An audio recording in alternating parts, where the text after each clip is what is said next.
here for the next 7 hours because I don't have anyone to cover Diesel's vacation, so I have to run Mark's show too. Lose a game this year. South Carolina on Saturday. They've got a non. So excited about that. To Troy, Wofford goes to ETSU, and Coastal Carolina. They're going to be in action against Louisiana Monroe. It's a weekend off. That is true. You're absolutely right. Next Saturday when they will play at Wofford. And then NFL football coming up on Sunday. The Carolina Panthers, they are in action in Dallas as they match up against the Cowboys, one of the more high-profile games of the weekend in the NFL. You'll be able to hear all the action on Classic Rock 101.1. Download the Score app today, lightning-fast sports alerts so you never miss a thing. It's why the Score app is one of North America's most popular sports apps. With your ESPN Upstate Sports Center update, I'm Matt Pauley. Have you heard the Rob Brown Show? So Garrett Cole of the Yankees got asked to his face, are you using sticky stuff on the ball? And he gave the worst answer possible. I don't know. I don't know if I don't quite know how to answer that, to be honest. I do, Garrett, like literally any other way. Like, could you imagine in any circumstance trying to pass that off? The boss says, hey man, did you get that project finished last night? I don't know. I don't know if I don't quite know how to answer that, to be honest. Hey honey, what's this $300 tab from a gentleman's club about? I don't know. I don't know if I don't quite know how to answer that, to be honest. Say literally anything else, Garrett. Hey, Greenville, Spartanburg. Catch the Rob Brown Show weekdays noon to 3 on ESPN Upstate. Tomorrow on Compass Media Network's coverage of NCAA football. It's a heavyweight battle in the SEC as top-ranked Alabama hosts number 12 Ole Miss. Hi, this is TJ Reeves. Join Steve Berline and me for all the action as Bryce Young and the Tide look to remain perfect on the season against Matt Corral and the Rebels. It's Alabama and Ole Miss. If it's college football, it's right here. Tomorrow afternoon at 3:30, college football plays here on ESPN Upstate. Warning. Man, check this out. For an official Rob Brown lockdown. Represents being real. Yeah. Real, unfiltered sports talk. Manufactured locally for the Carolinas. Lockdown. This is the Rob Brown Show. Yeah. Only on ESPN. ESPN Upstate.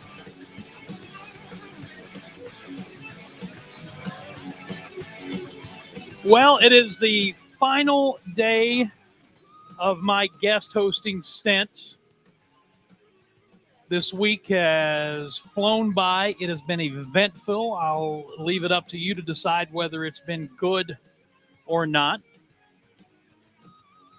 But I've had fun and looking forward to closing it out strong here today. I am Dan Scott, sitting in for the vacationing Rob Brown, Director of Broadcasting, play-by-play voice of the Furman Paladins, who are off this week. No Furman College football next week at Wofford as that great upstate rivalry continues. Lonzo is in the house for a long stretch.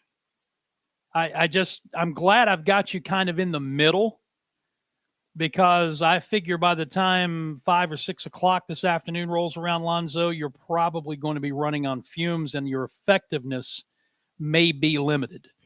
No, I can run this station with my eyes closed. But the thing is, more than likely, I will be either surly or giggly. I don't know which one, or maybe both at the same. Can you be surly and giggly at the same time? If the giggly is in a sarcastic way, I think that would match the surly attitude. That's a good point. That's probably what I'll be. Okay. Surly and sarcastically giggly. Might be the first time in the history of the world that someone has described themselves that way. I'm unique. And different. All at the same time. Hey, it is, as I said, it's good to be here. I've had a good week, although I was telling some folks yesterday, we had a little off-campus get-together here at Furman yesterday afternoon. Just kind of a chance to get together in a relaxed setting and not have to think about work and and just enjoy each other's company for a little while. And I was telling some folks that I've really enjoyed this week, but it has been a long time since I have done a 3-hour daily talk show for an extended period of time. This, for me, extended being a week. I've done the fill-in thing a day here and a day there, but this is the first time that I have done a full week of this in close to a decade. And I got to tell you, I had forgotten how mentally draining it can be at times. When I was on the air in that other lifetime, from 9 to noon, my wife hated to go to lunch with me afterwards because I never talked. I didn't talk for probably 2 hours after the show because I had just talked for 3 solid hours. But it's been good to get back into that routine a bit. I hope you've enjoyed it. We've tried to bring you some guests that mean something over the course of this week. We're going to do that again today, I believe. And obviously a lot of college football to talk and some playoff ramifications in the world of baseball that we're going to be getting into with our guests today as well. On the guest front, before we get to a couple of topics, coming up in the next segment, how'd you like to start a college football program from scratch? Well, Bobby Lamb is doing it for the second time.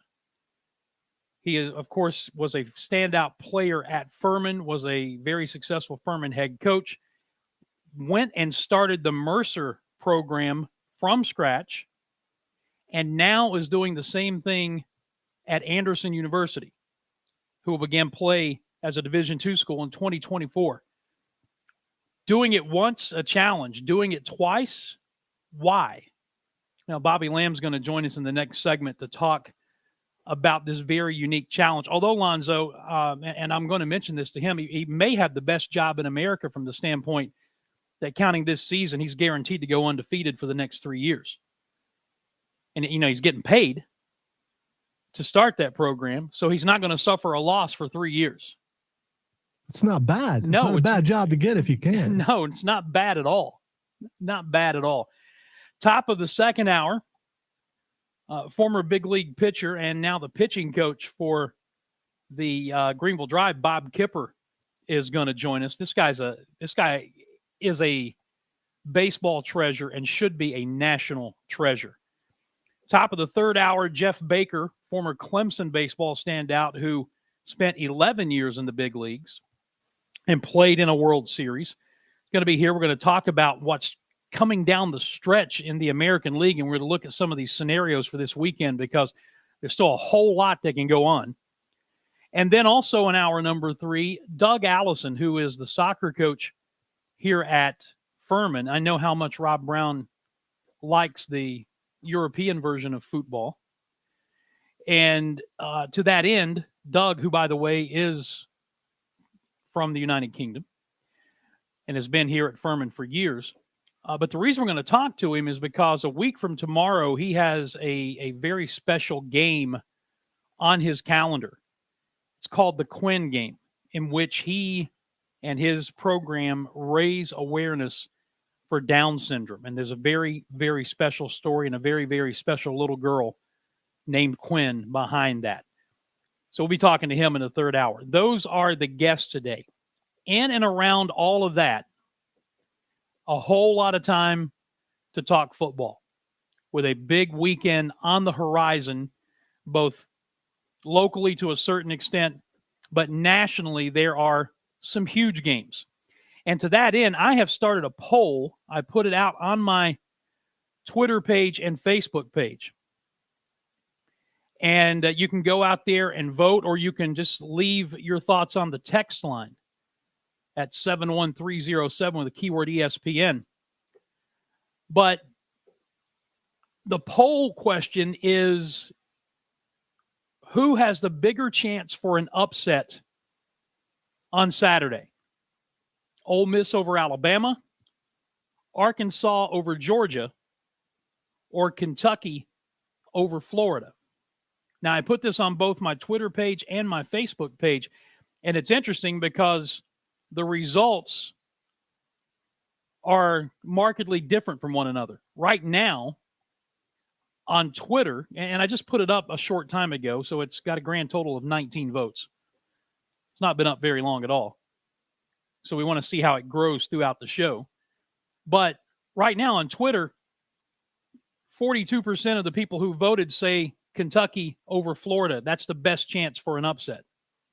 Meanwhile, on Facebook, it's almost unanimous for Ole Miss over Alabama. And not many people are buying Arkansas over Georgia. So if you want to go to the poll on my Twitter page, Dan Scott Show, you can vote there. You can just leave your thought in the text line, or you can call and talk about it. But who has the best chance to pull off an upset this weekend? Ole Miss over Alabama, Arkansas over Georgia, Kentucky over Florida, or is there another game that you would throw in there? I was tempted to put Troy over South Carolina, but I thought I would just stay kind of in the upper echelon of the rankings right now. But at the moment on Twitter, Kentucky over Florida is the favorite by over 10.5 percentage points. But again, very early in the voting. So we got that to talk about. Of course, Troy is at South Carolina Saturday, Clemson tomorrow night, trying to get the ship righted, hosting a 4-0 Boston College team that is coming in. There are a lot more matchups nationally, collegiately, that we can talk about. One I'm going to be paying attention to is number 7, Cincinnati, and number 9, Notre Dame.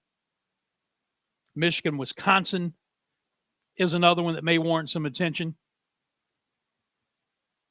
And then in the NFL, the 2 regional teams, Panthers are at the Cowboys. Sam Darnold trying to go 4-0. Falcons are hosting Washington. And then the game that everybody's focusing on, Tom Brady's return to Foxborough as the Bucs take on the Patriots. And all of the hype that's gone on around that one. And then, of course, last night, the Bengals and Jags. Lonzo, I told you, did I not tell you yesterday that while the Bengals should probably win that game by 2 touchdowns, that they were very capable of embarrassing themselves? And for the first half, they did just that. But I have seen them play that game many, many, many times over my fandom and lose that game and embarrass themselves. So you're not going to give any credit to the fact that Trevor Lawrence and Jacksonville was able to, that's more Cincinnati's fault than it is the fact that Trevor played his best game in the NFL so far. I'm going to get to that. All right. I'm going to get to that. But what I'm saying is I told you yesterday that the Bengals were perfectly capable of laying that great big egg on the national stage. And for a half, they did. But in the second half, it was like night and day. It was like 2 different teams. They scored on every possession. They had 4 very, very long drives to do that. The defense stepped up.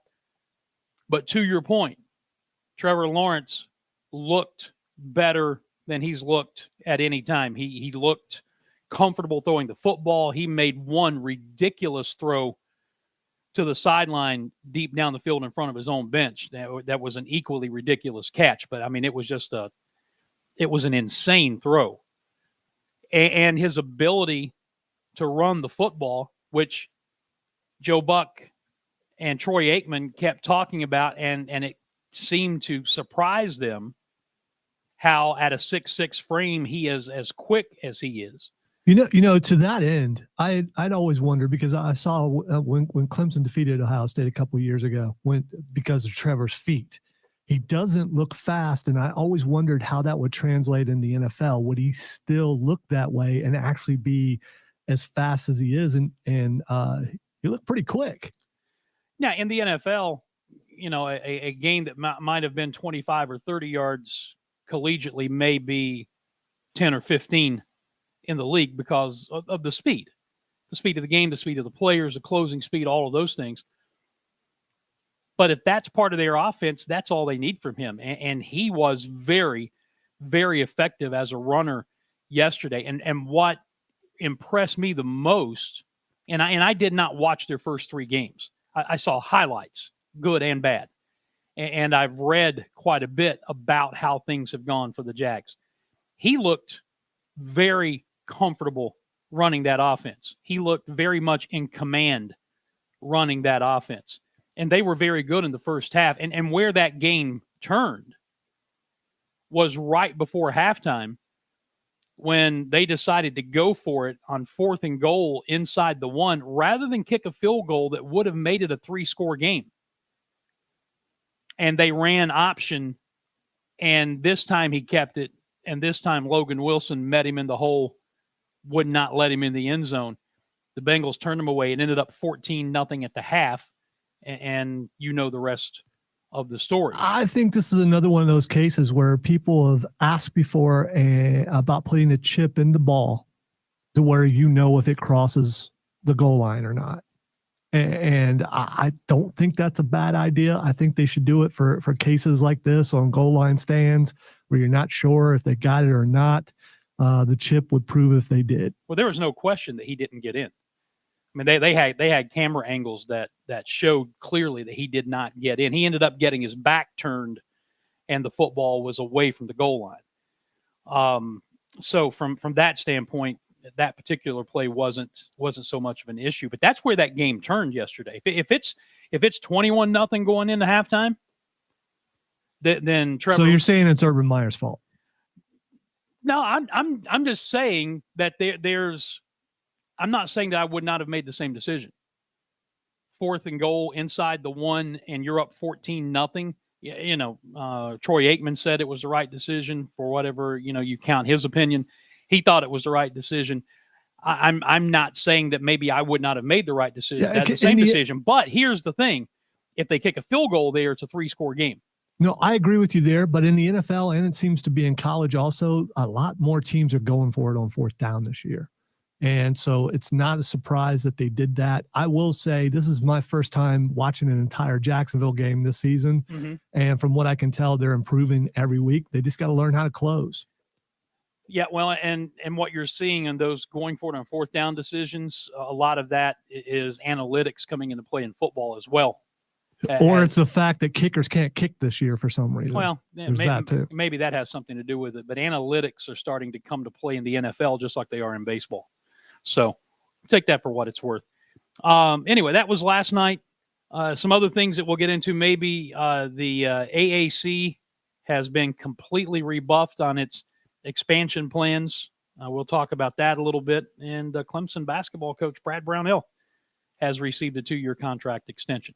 A lot of news to get into, a lot of college football to talk about with some baseball sprinkled in because of what's going on in the American League, and plenty of room for you, phones, text line, all of that. But when we come back, we're going to talk about the process of building a college football program from scratch with someone who's doing it for the second time. Bobby Lamb will join us when we return. I'm Dan Scott, in for Rob Brown. Don't go away.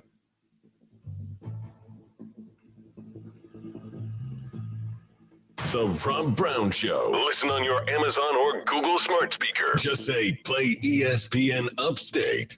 Do you remember those weekends where you were ready to go as soon as 5 o'clock hit on Friday night, ready to go out and have some fun? You remember that?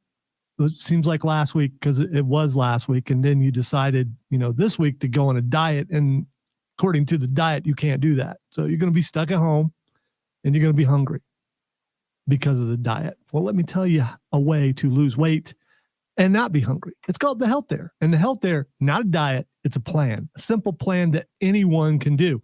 And what can you eat? Well, you can eat the food that's in your fridge. You can eat the food that's in your pantry. And yes, you can have fast food and carbs. You know what that means? That means you could go out tonight. You could. And tomorrow night. You could do that with the Health Dare. You're going to lose weight in 30 days guaranteed, or your money back. You're going to look good in 30 days. You're going to look great in 60 days. You're going to look phenomenal in 90 days. The other cool part about the Health Dare is that you don't have to do it alone. You can bring in a buddy from work, you can bring in a relative, you can bring in a spouse, you bring in some guy you have no idea who he is, but you know he needs to lose weight. You can bring that guy in. You pay half, they pay half. You guys both get the program. You both get healthy from a cellular level. You're going to look good. You're going to feel good. You have the energy to face the day, and you get to go out. You do. Here's how you get started with the Health Dare. Go to idareme.com. Fill out some information, and one of the Health Dare coaches will bring you in for a free consultation, get you on the way to losing that weight. And don't forget, it is buy one, get one free. Go to idareme.com today. When you're there, make sure you tell them that Lonzo dared you. AutomotiveMap.com presents your ESPN Upstate Sports Center update, powered by The Score. The NASCAR weekend begins on Saturday with the Xfinity Series and the trucks running at Talladega. And then on Sunday, it is the Cup Series going with the Yellowwood 500. Starting lineup was announced earlier in the week with Denny Hamlin starting from the pole. Kyle Busch will join him in the front row. Chase Elliott and Ryan Blaney in row number 2. The rest of the playoff drivers slotted in after that. Brad Keselowski is the most successful active driver at Talladega. He has won there 6 times, including the first race there this year. Joey Logano has 3 wins at Talladega in his career, while Denny Hamlin and Ryan Blaney have each won there on 2 separate occasions. Download the Score app today, lightning fast sports alerts so you never miss a thing. It's why the Score app is one of North America's most popular sports apps. With your ESPN Upstate Sports Center update, I'm Matt Pauley. High school football fans, I'm Cole Bryson. Get the scores, discussion, interviews, and more on the Saturday Morning Scramble powered by Founders Federal Credit Union. Every Saturday from 8 to 10 a.m. There's the snap. It's a reverse. Wade Meadows, right side. 5. Touchdown. Wade Meadows. It is a 1-score game. Saturday Morning Scramble. ESPN Upstate. Everywhere on the Odyssey app. Powered by Ingles Market, official grocery store of the Saturday Morning Scramble. We're planning a trip to Spain later this year. But our Spanish is... It's pretty bad. When you learn a language, you want to actually use it. Babbel is designed with that goal in mind. Babbel's conversation-based method teaches you real-life words and phrases. And with Babbel's interactive, bite-sized lessons, you'll remember what you learned. ¿Cómo te llamas? ¿Cómo te llamas? ¿De dónde eres? ¿De dónde eres? No matter your learning style or experience level, Babbel has lessons designed for you that will get you speaking quickly and confidently. I tried learning Spanish before, Bobby but Lamb, I stand couldn't by. stick with it until I found Babbel. There's no easier way to learn another language. Ahora hablamos español. He just said, now we speak Spanish. I can't wait to use our new language skills on our upcoming adventures. Babbel, language for life, celebrating 10 million subscriptions sold. Now try Babbel for free at Babbel.com. Just go to Babbel.com and start learning a new language today. That's Babbel.com. Babbel.com. It's the Home and Auto Bundle Extravafesta Save-a-thon, the annual year-long event where you can save big by bundling Home and Auto with Progressive. So big that we're kicking things off with fireworks, a monster truck battle, a fighter jet flyover, and it wouldn't be a party without the Home and Auto Bundle Extravafesta Save-a-thon dancers. You can't really hear them, but trust us, they are working it. So come for the fun and stay for the savings. Only at Progressive's Home and Auto Bundle Extravafesta Save-a-thon. Progressive Casualty Insurance Company and affiliates. Discounts not available in all states or situations. Want to learn a new language so it will actually stick? Try Babbel. Practice real-life conversations in the Babbel app. ¿Cómo te llamas? ¿Cómo te llamas? Get personalized help in Babbel's live online classes. Classes are limited to 6 people, so everyone can get the help they need. Review words One and phrases with fun minute. games, or dive into the culture with short videos. Whatever your learning style, Babbel gives you the tools you need. Babbel, more ways to learn. Start learning a new language today at Babbel.com. Babbel.com. Mad World Haunted Attraction is now open. Voted one of America's top haunts and #1 in South Carolina. Venture through the haunted house and trail full of elaborate sets, special effects, and top-notch actors. Play our creepy carnival games and escape rooms, or check out our brand new 18-hole Ghost Town mini golf. Grab your friends and get ready to Mark has never come back. He's still doing it from his apartment, but Rob has been back in the studio for a couple months now. MadWorldAttractions.com. That's MadWorldAttractions.com. The Burns Rebels play on ESPN Upstate. The Rebels return to action tonight as they host the Spartanburg Vikings to begin region play. It's Spartanburg at Burns tonight on ESPN Upstate. Powered by your local Ingles Market. This report is sponsored by ExpressPros.com. Looking for a holiday job or seasonal work? It's time to get to know Express Employment Professionals. Visit ExpressPros.com to find your local office and let them help you find a job. No fees for job seekers. ExpressPros.com. Dispensing real, unfiltered sports talk every weekday noon to 3. This is the Rob Brown Show on ESPN Upstate.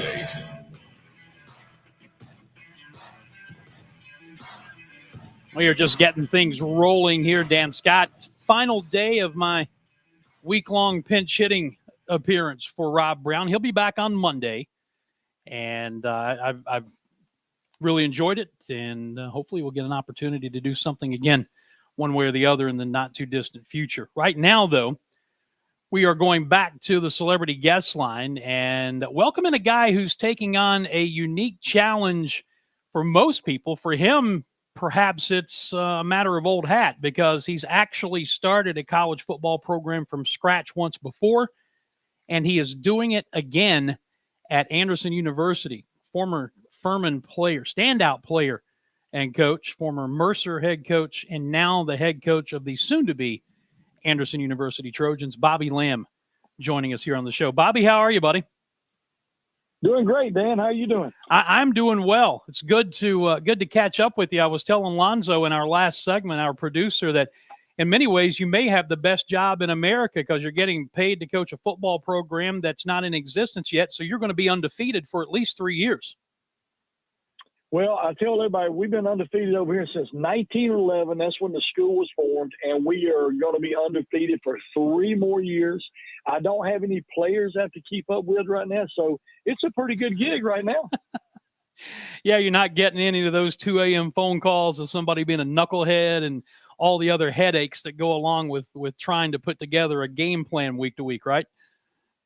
Absolutely, absolutely. So I guess the question is, having done this once before at Mercer, why take on this challenge again? Are you now the let's go to Bobby Lamb if we need to start a football program guy? Why do this again? Well, I think several factors weighed in to this decision. Number one being what Anderson University stands for, a Christian university, and the people that work here. It's an unbelievable work environment. The commitment they have made in their interview process to do it the right way. And then the location. Location had was a big factor for me and my wife. My parents are exactly 61 miles from where I'm located here in Anderson, and my in-laws are 37 miles away. And both of them are still living. Obviously, they're getting on up there in age. So it gives us an opportunity to certainly be around our parents, be able to take care of them while starting another program here in the upstate of South Carolina. And I think if you look at where we're located, the recruiting base is you just take between Charlotte and Atlanta, Georgia. There's so many great football players and students in those areas that I think it's just a home run for us when it comes to starting a program and doing it the right way. And, you got to have a commitment from the top. And Evan Whitaker, our president, has done an unbelievable job here at Anderson. I've been blown away about what has happened. We've got over 4,000 students now, which is the largest private school in the state of South Carolina. And we're not stopping there. We're moving forward. Dr. Bert Epting, our athletic director, is been in place now for 3 or 4 years, and he knows what we're trying to do here at Anderson. So it's been very rewarding. The first couple of months on the job here, we got a lot of work to do, but it's been a lot of fun. Well, obviously you have to have people with a vision as opposed to a vision problem. And it sounds like that's what you have there from the top. The other thing you have to have, if you're going to do it and do it right, as you well know, is financial support. How has that process gone in the early stages of this? Well, I can tell you, without giving you the numbers and facts and figures, I can tell you within the first 2 months here, 2.5 months that I've been here, we are way ahead of schedule in that area, which is always good because Unfortunately, one thing, the negative on football is it costs money. And I think there's a great reward for starting football. I think when you start football, you know, your university profile will go up. We'll attract more students, which is always positive. We'll have 125 new students ourselves. That's how many we're going to have on our team. It will enhance the school spirit here at Anderson, which has already been, which we have in place, but it'll just enhance that. And it'll also give us an ability to connect with our alumni, get them back on campus in the fall. And then, you know, it's going to do so much for the Anderson area and connect Anderson and AU even more than we are connected now. So there's a lot of factors that are positive in starting football. But I think right now we're way ahead of schedule. And I think the momentum, you've got to keep momentum going. And that's huge in this sport is momentum. And once we start our recruiting phase, we'll move forward. Bobby Lamb joining us. He is the head football coach. He's the architect of the program at Anderson University, which will begin play in 2024. That's going to be the first season of play, correct? That is correct. We'll have a practice year in 23, but our first playing season will be 24. Our first recruiting class will be 23. So we'll combine 23 and 24, and we'll play the first year, with two classes. All right. So that's what the schedule is. What did you learn from doing this the first time at Mercer that will benefit you? And I guess you start from what mistakes or things, maybe even mistakes isn't the right word, but having had the experience before, what would you do differently this time? Well, you know, there's always different scenarios. Mercer was a little bit different because we started as a non-scholarship school. And so I went out and recruited two classes with no money in my pocket. It was all need-based money and academic money. And then all of a sudden we phased into the Southern Conference. So that's a little bit different. But facility-wise, like when you build a house and you move into the house, you may not like this room or that room. So when you build another house, you're certainly going to make those corrections. So I think facility-wise, I'm going to make some corrections from what we didn't do quite as well at Mercer, which certainly gives us a hand up. And so some of those things will be we'll do a lot better, and we'll manage it a lot better. But as far as the scholarships right now, we're the Division II program, so we have scholarship money here, and we're going to be able to recruit that first class with scholarship money. So that makes it a little different. But in Division II, most schools are starting the football to enhance their enrollment. We don't need that here. We're starting football for different reasons. We're certainly going to enhance enrollment, but at the end of the day, we are starting football because we want to.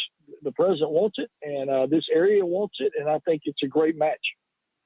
Visiting with Bobby Lamb as we continue to talk about the process he's in starting a brand new football program at Anderson University. You mentioned facilities, and I think I mentioned to you a couple of weeks ago when we talked about doing this for the first time. Please get somebody who has experience in actually working in a press box to help you design the press box, especially the broadcast areas. Can you make me that promise right here on the air right now? Absolutely. All you got to do is make one call. Hunter Reed, he's the guru on it. I can tell you that right now. Yeah, because he designed the one that I'm sitting in right now here at Furman, and it's easily the best in the Southern Conference. No doubt. What are your immediate challenges as you're trying to get all of your proverbial ducks in a row right now? What are you working on at the moment? Well, the good news is I got hired here probably 7-8 months earlier than I got hired at Mercer. So really, as I tell people right now, my staff is a staff of three: me, myself, and I. And that's the truth. I'm going out and raising money, speaking, selling the program, doing a little bit of recruiting. The recruiting is going to really ramp up in January when I hire half my staff. I hire half my staff this January, half the following January. So right now, I'm just going out selling our program, sitting in on meetings every day on designs of how we need the field house to look, what we need in this area. Also, we got to reconstruct the stadium, and that's going to be a lot of fun trying to get a nice stadium there. We already have the field turf. There's already a beautiful lacrosse, soccer complex on the other end zone behind the other goalpost. So it's going to be a magnificent looking stadium once we finish it. So I just got a lot of things on my plate right now, bouncing back and forth between meetings, but certainly enjoy going out and visiting with people and selling the Anderson brand. Is the stadium that you're going to ultimately play in, is it already in existence and something that you're going to rebuild and refurbish, or is it going to be a completely new construction project? Oh, no. We have a turf field that's been down 2 years where they play lacrosse and soccer right now. We just added another turf field on the same site where the old fairgrounds used to be. We call it our athletic campus. So now we've got 2 turf fields. We're going to take the existing turf field where they play lacrosse and soccer right now. They have just a small set of stands on one side, and we're going to reconstruct that entire deal. Certainly we'll move stands to the visitor side, and then we're going to build a home structure, press box, the whole 9 yards from the get-go. So, yeah, it's going to take some work, but we're excited. The drawings look great, and if we can match the drawings, we'll have a special place here. Hey, you mentioned when you did this at Mercer, you started out as a non-scholarship program. That presents challenges trying to convince kids to come to play at a school, especially a new school. You will have scholarship money, as you mentioned, at the D2 level when Anderson begins to play and you go out and start recruiting these kids. At the same time, how do you convince kids to come and be part of something that at this juncture doesn't exist? Did you find at Mercer that kids wanted to be part of a challenge? Well, I get that question a lot because, you know, the first thing you hear is practice year out of the coach's mouth, and they're like, whoa, wait a minute now. Well, here's the situation. You come in the 223 class. Yes, you've got a practice year, but guess what? You're developing as a football player. You're developing in the weight room. You're developing as a student. And you're so much better by sitting that year out because you've got 5 to play 4. That is your redshirt year, okay? And you're the first one in line. There's nobody behind you. There's not a class behind you. The 224 class will come in for a preseason camp, and those guys will be on campus a grand total of 25 days. So really, if you're in the 23 class, you should be able to create your own legacy and be a 4-year starter. There's no reason that you should not be a 4-year starter because you're the first ones in there and you lay the groundwork. So I think that's the selling point. You're part of something that's going to be here forever. You're the first class, and then you can create your own legacy. And oh, by the way, you've got a great chance to be a 4-year starter. How will the math work as far as the number of players that you bring in, knowing what Division II scholarships are, but roster size? I mean, are you going to be playing with a much smaller roster, building it over 4 years to get the full strength, or how will that work? Well, right now we're just concentrating on year one, and we're probably looking at about 70 to 75 in year one because you've got to have a practice year, and you need that many at least to practice. So we're looking at a 70 to 75 the first year. Then we'll phase it up to get to 125. We might be in 125 in year 2 or 3, but there's always going to be some attrition. Yeah, we'd like to stick at 125.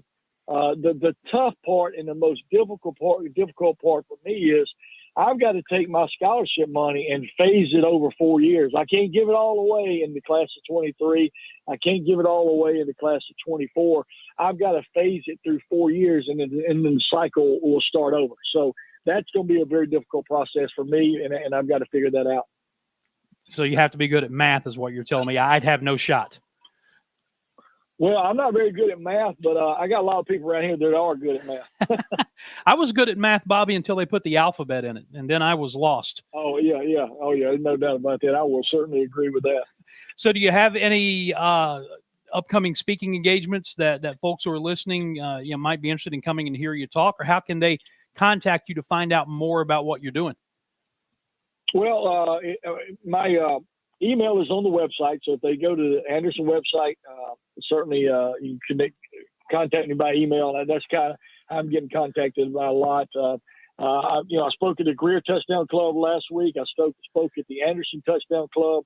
I've been down to Orangeburg. I'm going to be at Greenwood in October. I'm going to be doing a lot of different things. I don't really know.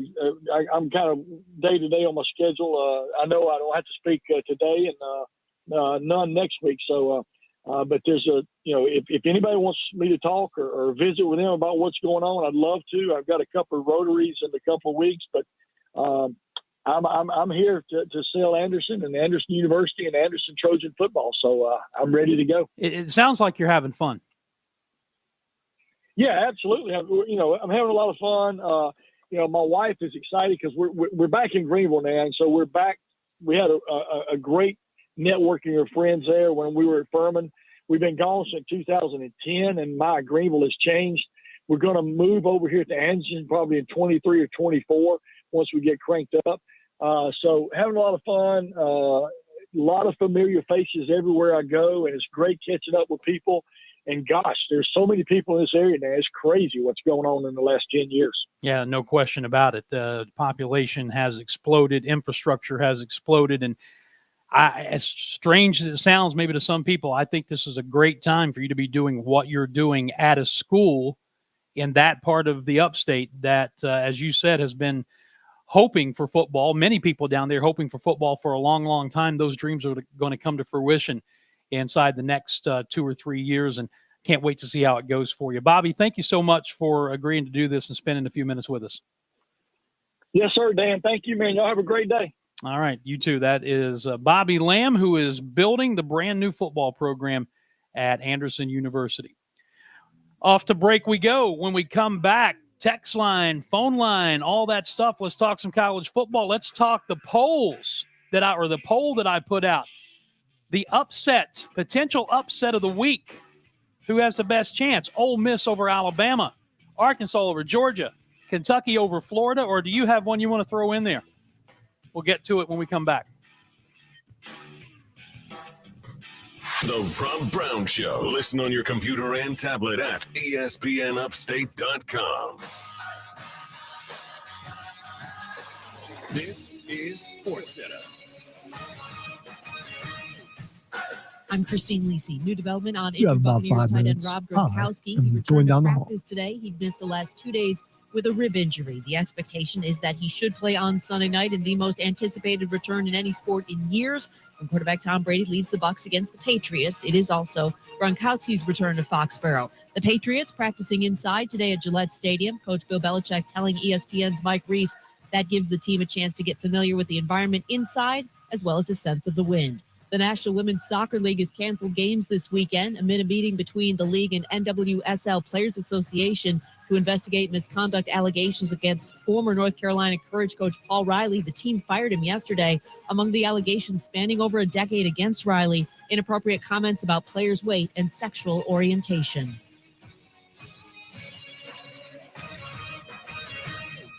From the Ingles Market Studio, this is ESPN Upstate. 97.7 FM Greenville, 97.1 FM Spartanburg. ESPN Upstate. An Odyssey station. Oh, according to research, 82% of people remember radio ads. That means that 82% of you listening right now will remember that this is an ad for ZipRecruiter. If you're hiring, 82% of you will recall that ZipRecruiter makes hiring faster and easier. And 82% of you will note that you can try ZipRecruiter for free today. But you have to go to ZipRecruiter.com/radio, like where this ad plays. 82% of you will keep in mind that ZipRecruiter's technology finds qualified people for your job and actively invites them to apply. Dad, is that you? Who are you talking to? 82% of you will also know that I live with my mom. But the most important thing to note is that ZipRecruiter works. In fact, 4 out of 5 employers who post on ZipRecruiter get a quality candidate within the first day. Will you be part of the 82% who remember where you can try ZipRecruiter for free? It's ZipRecruiter.com/radio. Again, that exclusive link is ZipRecruiter.com/radio. Yes, radio, not ZipRecruiter.com/radio. Thanksgiving and Christmas, they're on the way and bringing friends and family with them. This is Don with American-Made Windows, and now is the time to update and upgrade your home with our beautiful energy-efficient windows before the guests arrive. Nothing improves the look of your home like new windows, and ours are energy-efficient, affordable, and we do expert work quickly and cleanly. Visit amwupstate.com or call 334-6030. And remember, the best windows are American-made. This feature sponsored by Navage. Worried about what you're breathing in? With each breath, allergens, germs, and viruses get trapped in your nose. Now there's a simple, easy, and effective way to clean your nose and protect your health. It's called Navage. Navage. Available at Navage.com. Stuck in an expensive timeshare contract and feel like there's no way out? I'm almost at $10,000 in 4 years. I've never traveled anywhere. They made this sound that this would be a really good deal, that I could go anywhere, anytime I wanted to. That never worked out. I'm Chuck McDowell, CEO of Wesley Financial Group. I've helped thousands of people get rid of their timeshares. I know all the tricks because I'm embarrassed to say I once worked in the timeshare industry. We've saved suffering timeshare owners millions in debt and maintenance fees. When you're approved as a client, I guarantee you a 100% success rate. We'll get you out of your timeshare, eliminate your payments, and get them off of your back permanently. I honestly would recommend that you call Wesley Financial. They will help you. Call Wesley Financial Group now for your free information kit. If they can't get you out of your timeshare, you'll pay nothing. Call 800-770-2727. 800-770-2727. That's 800-770-2727. This is a metaphor for your business's journey. Sometimes it feels like you're going 100 miles an hour, barely keeping up. But to cruise through challenges, you need someone who's right there with you. That's what Dell Technologies advisors do. They have the tech advice you need to get past whatever's in front of you and get to where you want to go. For advice on solutions like XPS 13 laptops powered by Intel Evo platform, call an advisor today at 877-ASK-DELL.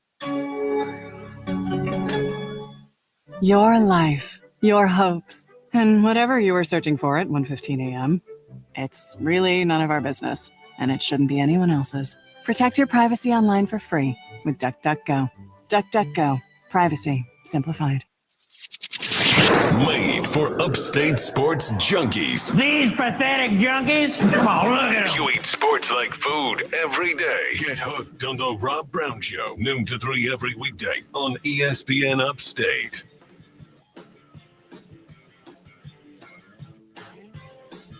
Continuing in hour number 1 on this Friday edition of the show.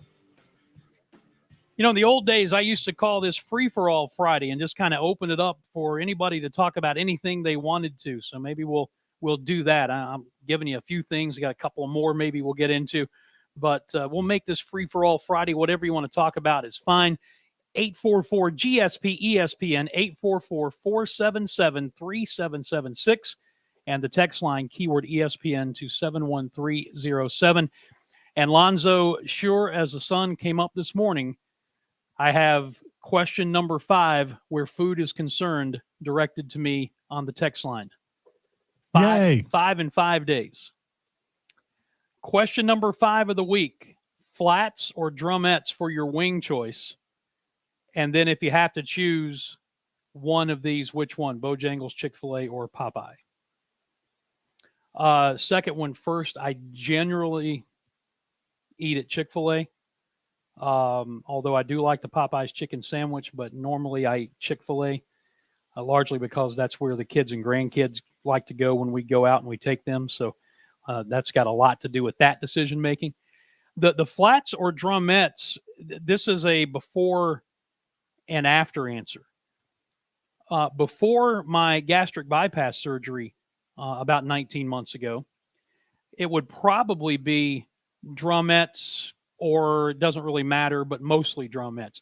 Now it's almost exclusively flats, because for those who've had full gastric bypass like I have, there are some foods, some types of foods that don't sit as well with you. White meat chicken, for some reason, is one of those for gastric bypass patients.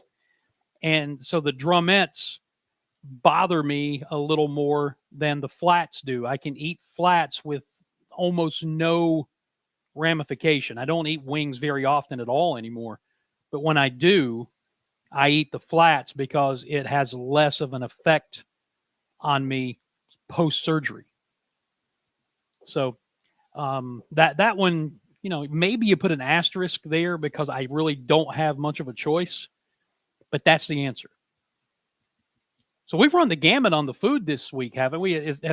Have we touched every Rob Brown food related subject? Well, as far as that goes, I've never heard that question asked on the program, but Okay. I haven't been here since the beginning. I've only been here for about a year on this show. Okay. So maybe it happened before I got here, but it's a very important question. And I think you've got to go, unless you're in your situation, you got to go with the drumettes. Pre-surgery, that's where I would have gone. I would have eaten whatever was in front of me, but had you given me a choice, it would have been drumettes. Less effort, so you can eat more and more quickly. Right. And there is a little more meat on the drumettes than the flats. I just happen to be in a situation where physically, gastrologically, it's easier on me to eat the flats than it is the drumettes. And look, after losing 180 pounds, I'm going to do whatever I have to do to stay on the straight and narrow. So flats it is more often than not. Yeah, that's something I completely understand and get. Yeah. So yeah, I do. You took a different path to get there, but you understand. It's still the same. Yeah. Well, once you get to where you got, you don't want to go back to where you were. Yeah. Well, the thing I tell people about this surgery, not to stay on this topic for forever, but when you have the full gastric bypass, it comes with its own system of checks and balances called dumping syndrome, which is not what you think. It's more with. I'm glad you clarified. Yeah. It's when I heard that for the first time, that was my first thought too, but it's not what you think. It actually is stuff coming in the other direction, coming up rather than going down. So it has its own system of checks and balances. So if I eat even 19, almost 20 months out, if I eat the wrong thing or too much of even a good thing, sometimes it has these checks and balances that come along with it, and they're not fun. So I try to stay as close to the straight and narrow as I can. I won't say that I'm perfect, but the last 8 months I've been operating within about a 5-pound window. I can live with that. I can live with that.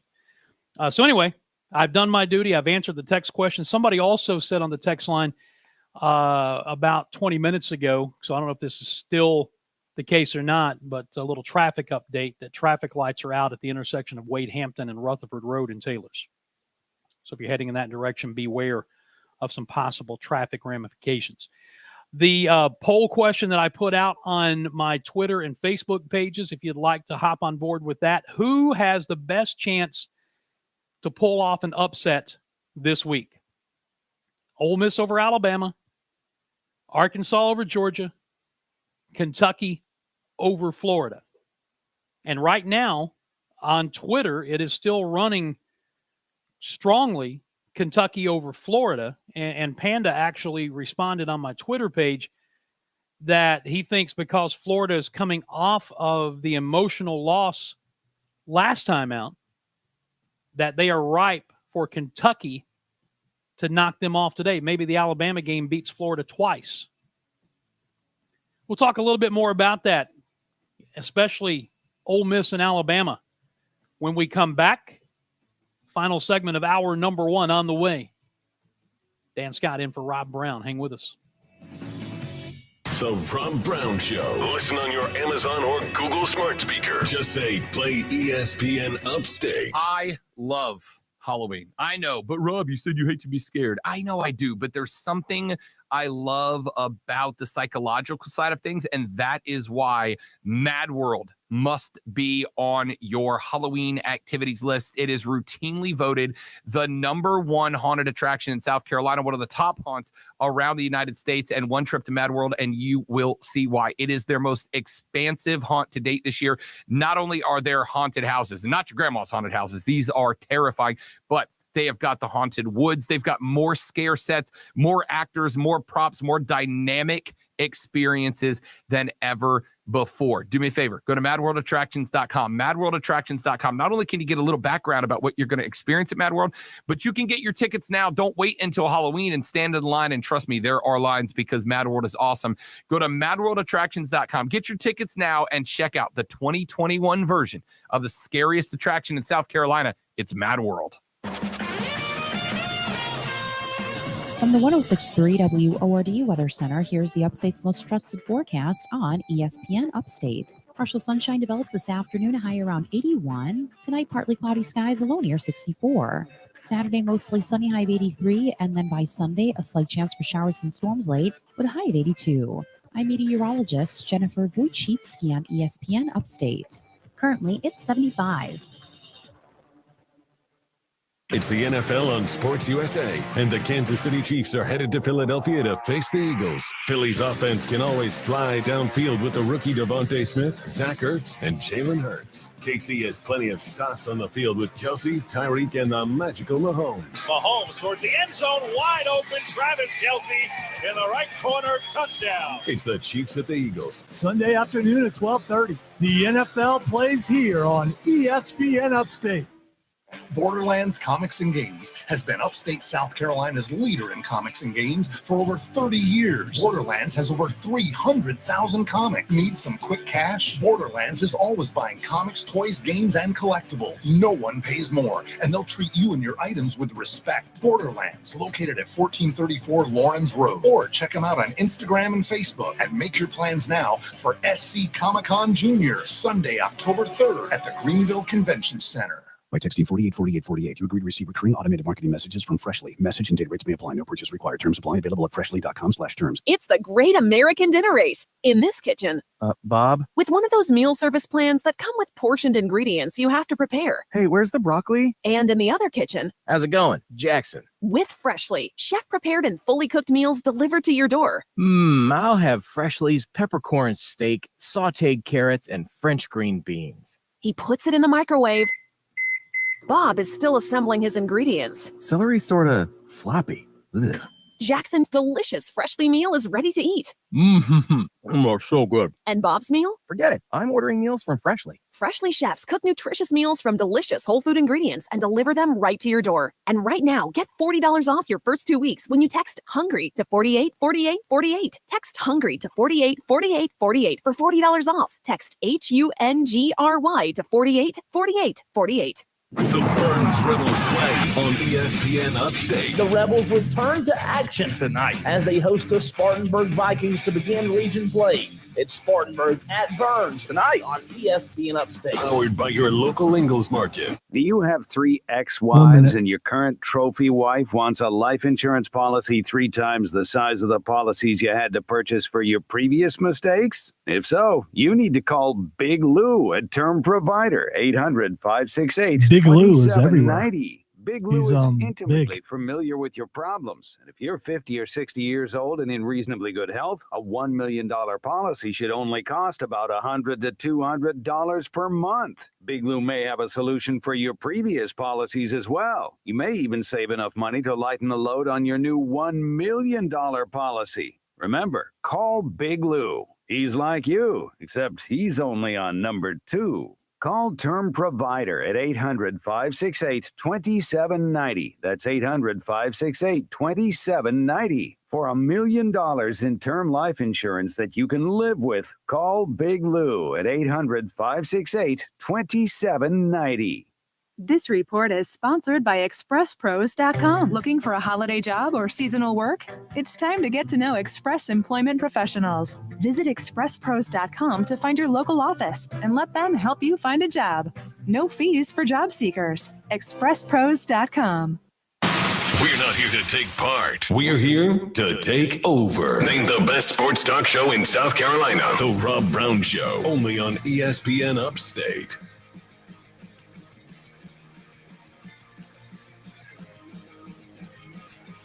Well, apparently somebody on the text line was not real enthralled with the gastrological discussion because they said holy grandpa topic. But I was just answering the question that was posed to me. I've tried to be faithful about answering the questions in keeping with the Rob Brown Show spirit, apparently, going down the food questions and all of those things that come with it. But I just felt that one needed an explanation as to why I made that particular choice. All right, coming up in the next segment, top of the next hour, Bob Kipper will be with us. We'll talk some baseball with the former big leaguer. And then the rest of the hour, back into the world of college football. Those poll questions and some other things, including my thoughts on Boston College and Clemson at Death Valley tomorrow night. as well as Troy and South Carolina down in Columbia. Hour number 2 coming up. This is the Rob Brown Show. I'm Dan Scott. Stay with us.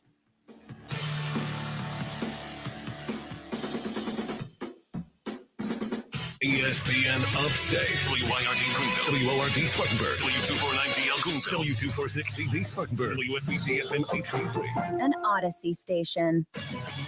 AutomotiveMap.com presents your ESPN Upstate Sports Center update, powered by The Score. The Atlanta Braves are National League East champions. They knock off the Philadelphia Phillies yesterday by a 5-3 score, and with that, it is their 4th straight division title. Jorge Soler and Austin Riley each hitting home runs. For Riley, it's his 33rd of the year. Ian Anderson makes the start, 6 innings, 2 runs with 3 hits, 2 strikeouts, 3 walks. He picks up his 9th win of the season. And now the Braves are going to host a weekend series against the Mets. They'll begin tonight with Huascar Ynoa on the mound. They will open up the postseason in Milwaukee a week from today. Download the Score app today. Lightning fast sports alerts so you never miss a thing. It's why the Score app is one of North America's most popular sports apps. With your ESPN Upstate Sports Center update, I'm Matt Pauley.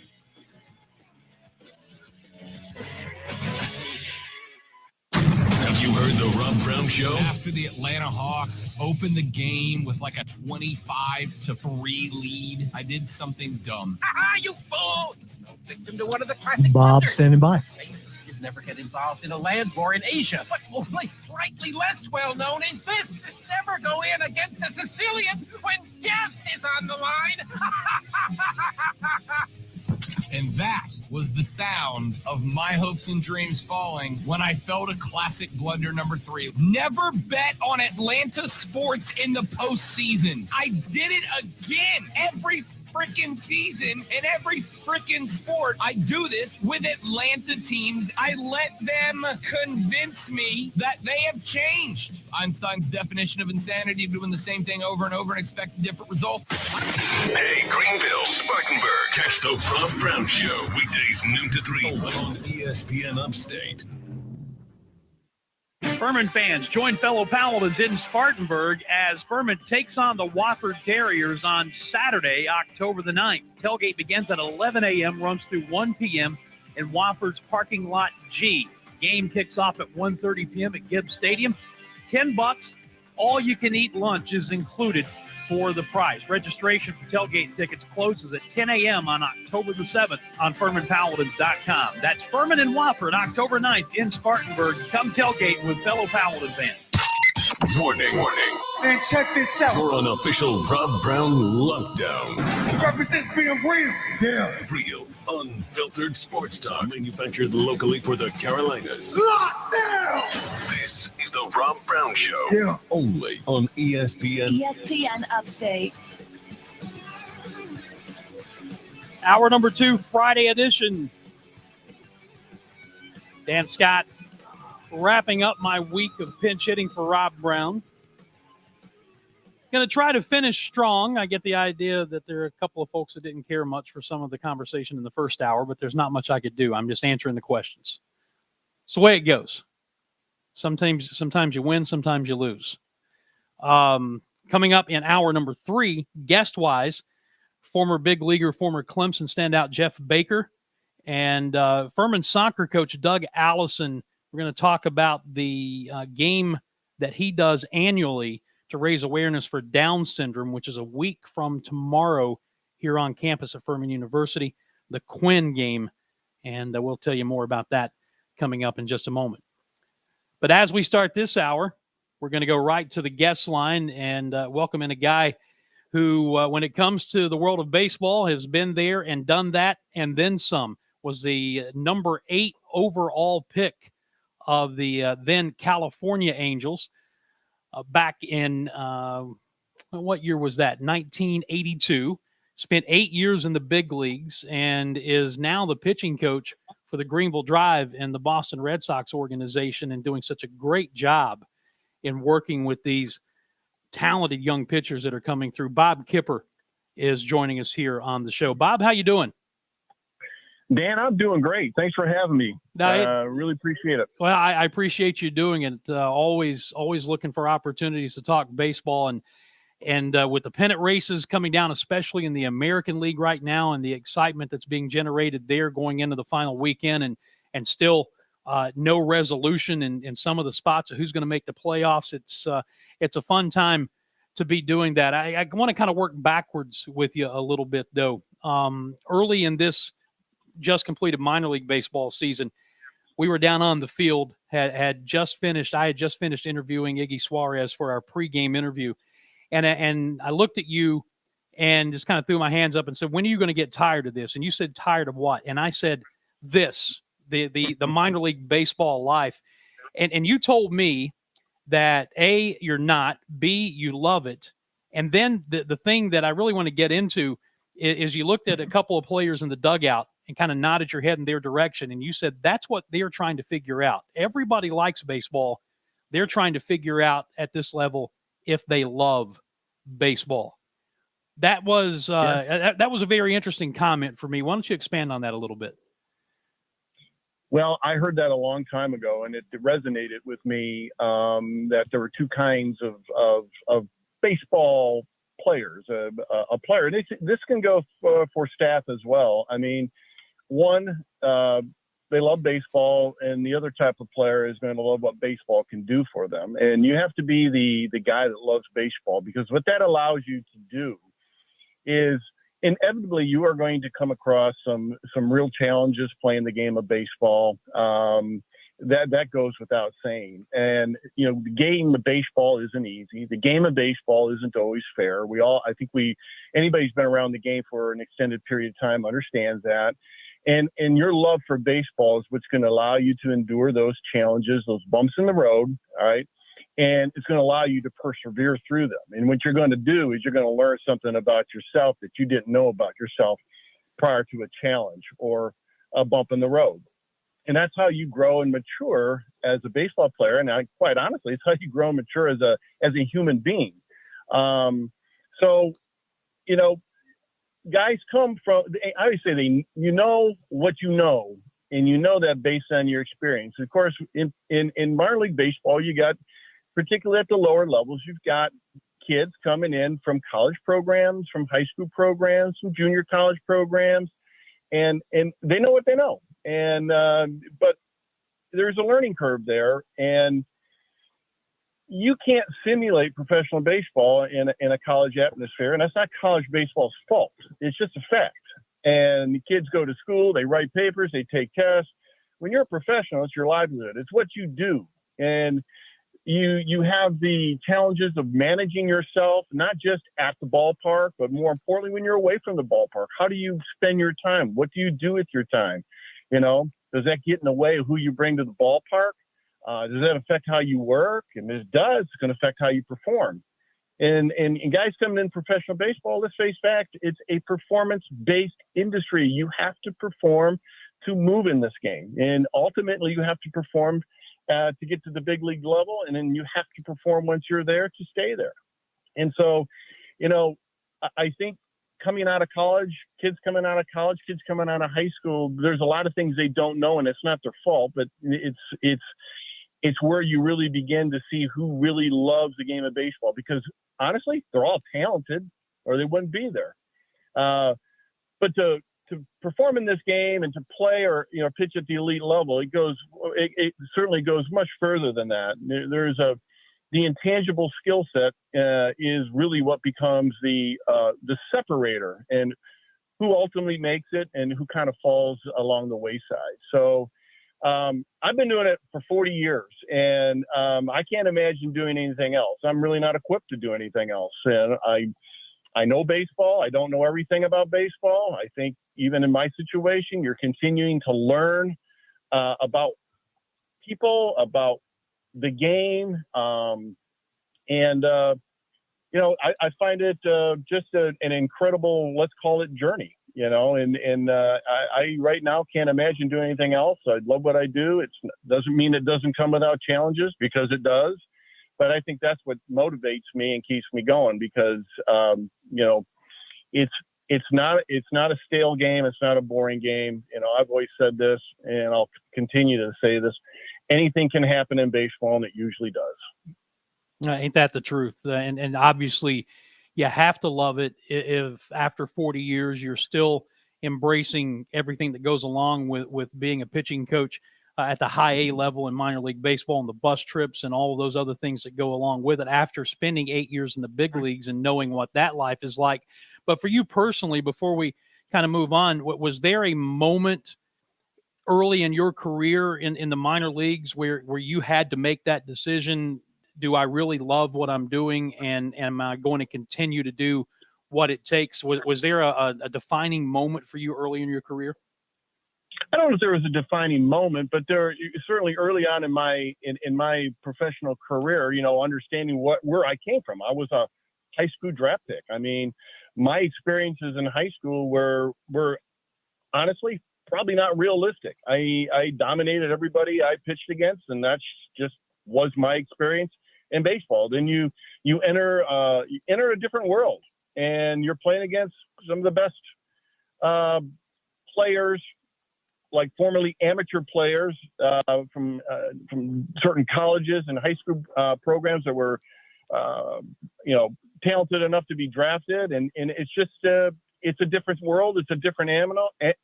And then I had to redefine success and failure. Success wasn't striking out 16, 18 guys every game. It just wasn't going to be the case. It was learning how to get hitters out.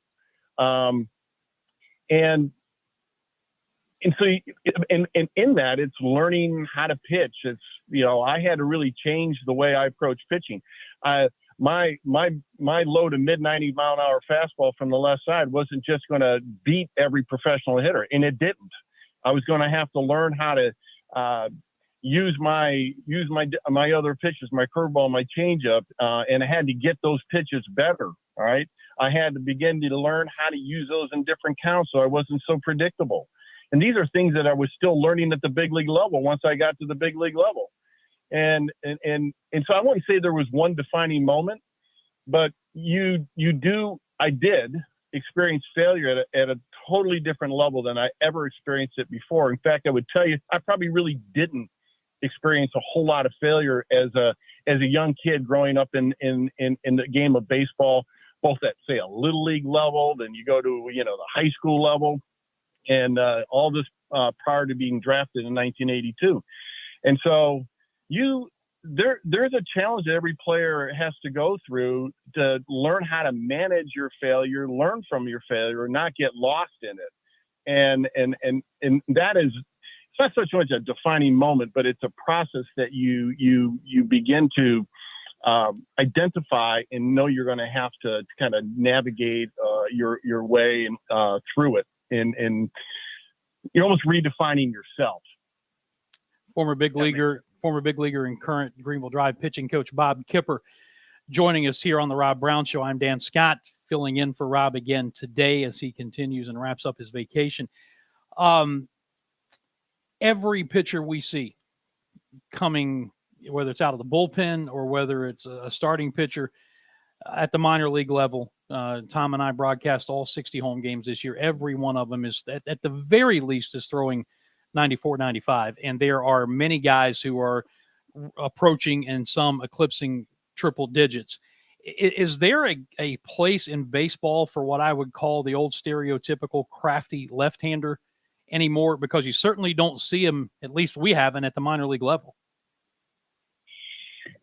Well, I wouldn't say there isn't a place for him, because I think at the end of the day, it's a pitcher's ability to get out, right. and that's what has value. So if you're, we talked probably mid-season or so just about how analytics have become a big part of the game of baseball and how we track certain movement patterns, both vertically and horizontally, and pitchers that can really manipulate the baseball, and how that really has value. And really helping make or create an uncomfortable bat for a hitter. So, you're right about, you're seeing a lot of guys throw hard, harder now than they did when I played. I can tell you that. But in that, not all these guys are going to pitch in the big leagues because, once again, how hard you throw, the stuff you bring to the table isn't the kind of the deciding factor. You know, it isn't the separator. It's the intangibles that really, really, in my opinion, that's not just my opinion, it's shared by many, many others who've been around this game for a long period of time, that really become the separator. You know, I've seen guys in this organization. I've been in the Red Sox organization 24 years. I've coached at every level, including the big leagues. And I've seen a lot of guys who got stuff that don't make it out of AA. Some guys don't make it out of Class A. But it's not that they weren't equipped with stuff, not that they weren't talented. They didn't have the personality. They didn't have the mental toughness to be able to endure challenges. All right. They didn't have the love for baseball. They allowed themselves to become distracted by a lot of other things that were non-baseball related that got in the way of how they worked, ultimately how they performed. And those are all intangibles that really, really matter in this game. And they're going to separate the guys, again, like I said earlier in this program, the guys that make it, the guys that don't. But to say there isn't a place for a crafty left-hander, I couldn't say no, there isn't a place. It really comes down to that guy's ability to manipulate the baseball and harness the strike zone. Yeah, it goes back to the old Yogi Berra saying, right? 90% of this game is half mental. That you gotta have that aspect of it in order to be successful, regardless of what your physical talent is like. You got to be mentally tough in any sport, in any walk of life.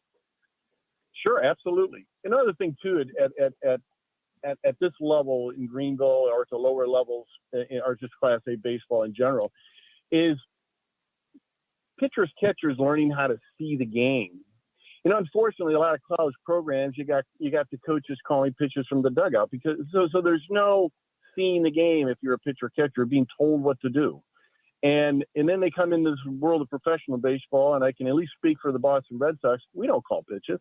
We want guys to learn how to see the game, to be able to identify a weakness, and a long swing, a long slow swing, an area in the strike zone that the guy can't handle, a pitch he can't handle. Being able to kind of smell out those weaknesses and being able to exploit those weaknesses.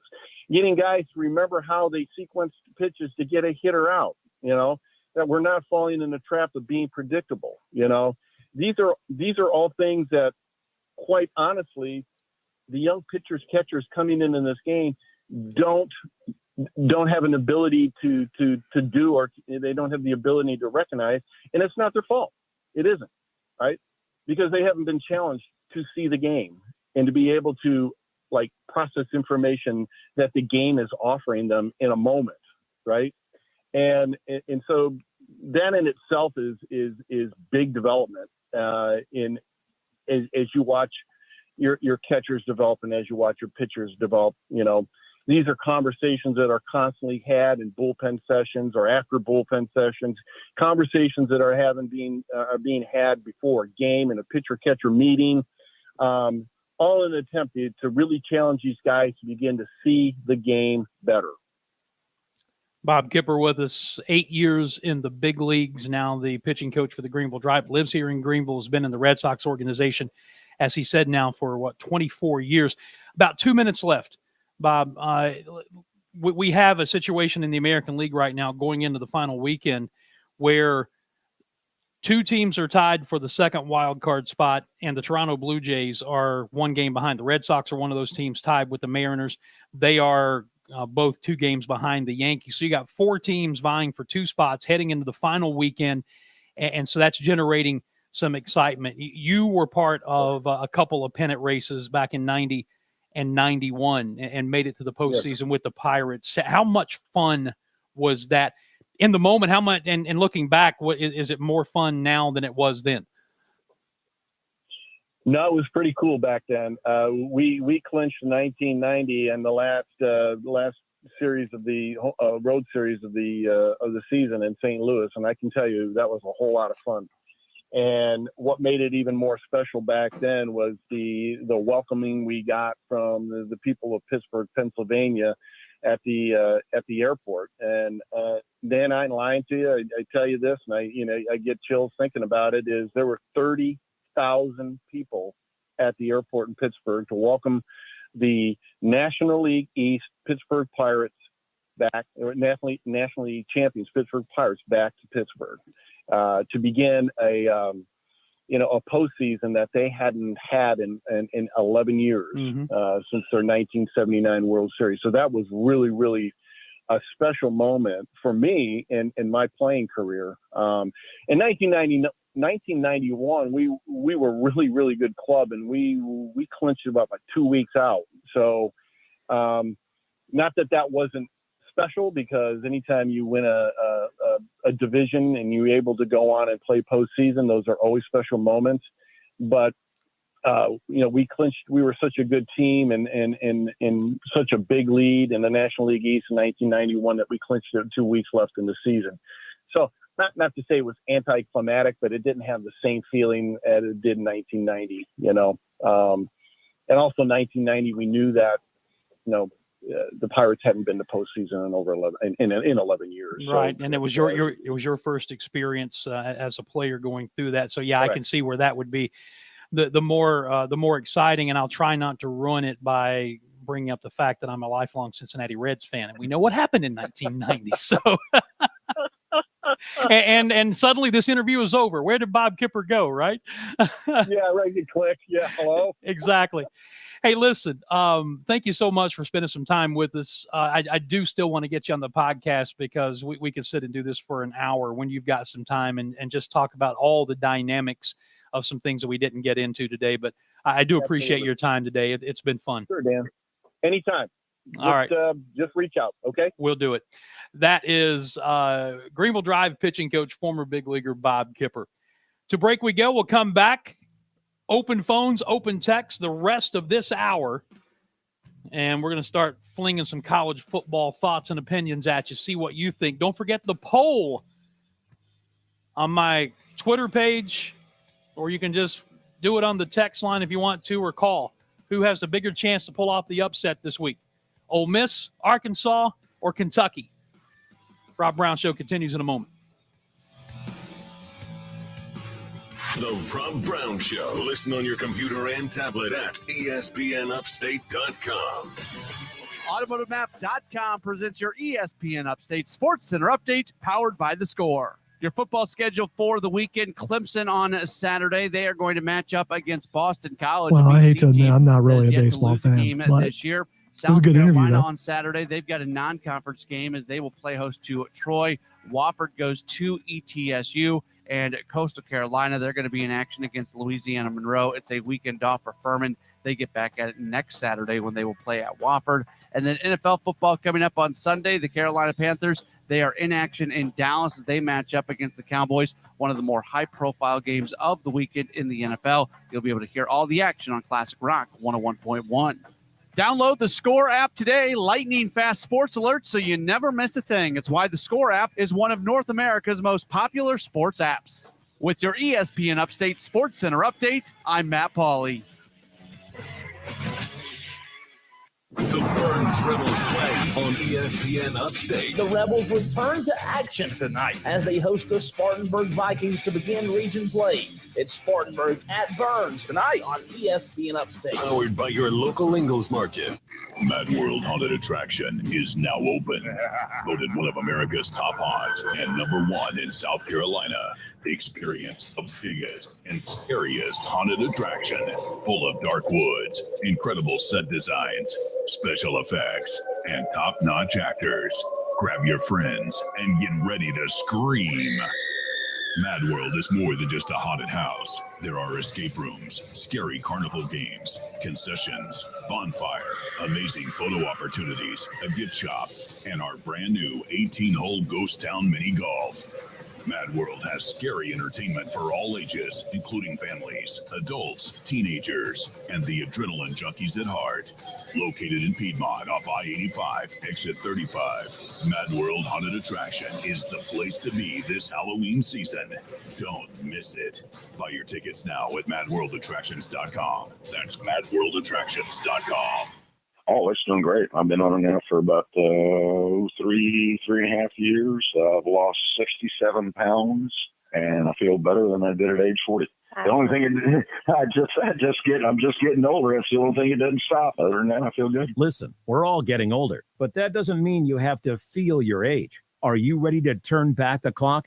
It's 2021, and there's never been a better time to start looking and feeling young again.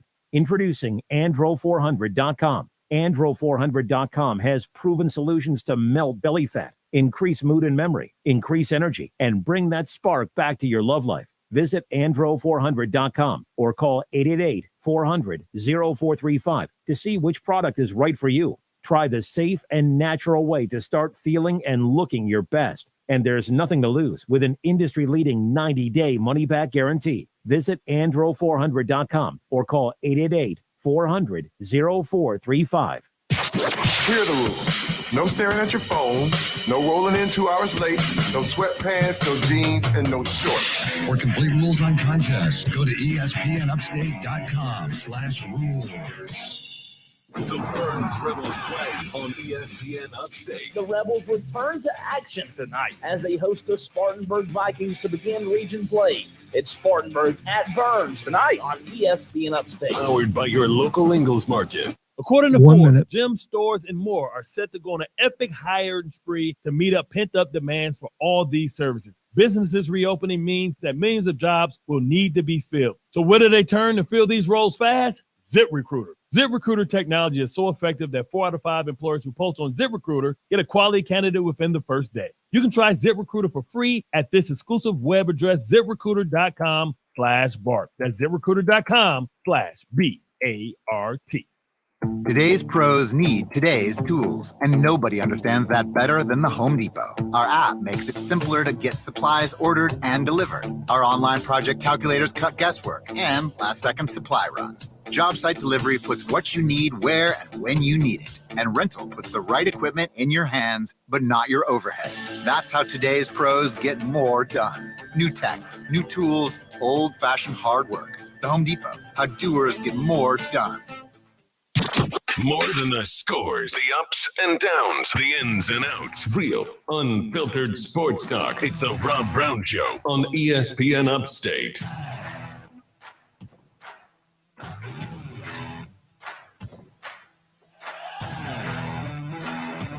We are back about the halfway point of this Friday edition of the show. I am Dan Scott in for Rob Brown, and it's good to be with you. The phone number, if you'd like to jump on board with us, we've got open phones and text for the remainder of this hour, 844-GSP-ESPN, 844-477-3776, and the text line, keyword ESPN, to 71307, 71307. A couple of things that I've thrown out there at you so far.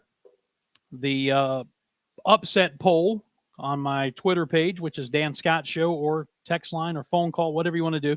Who has the best chance to pull off the upset this weekend?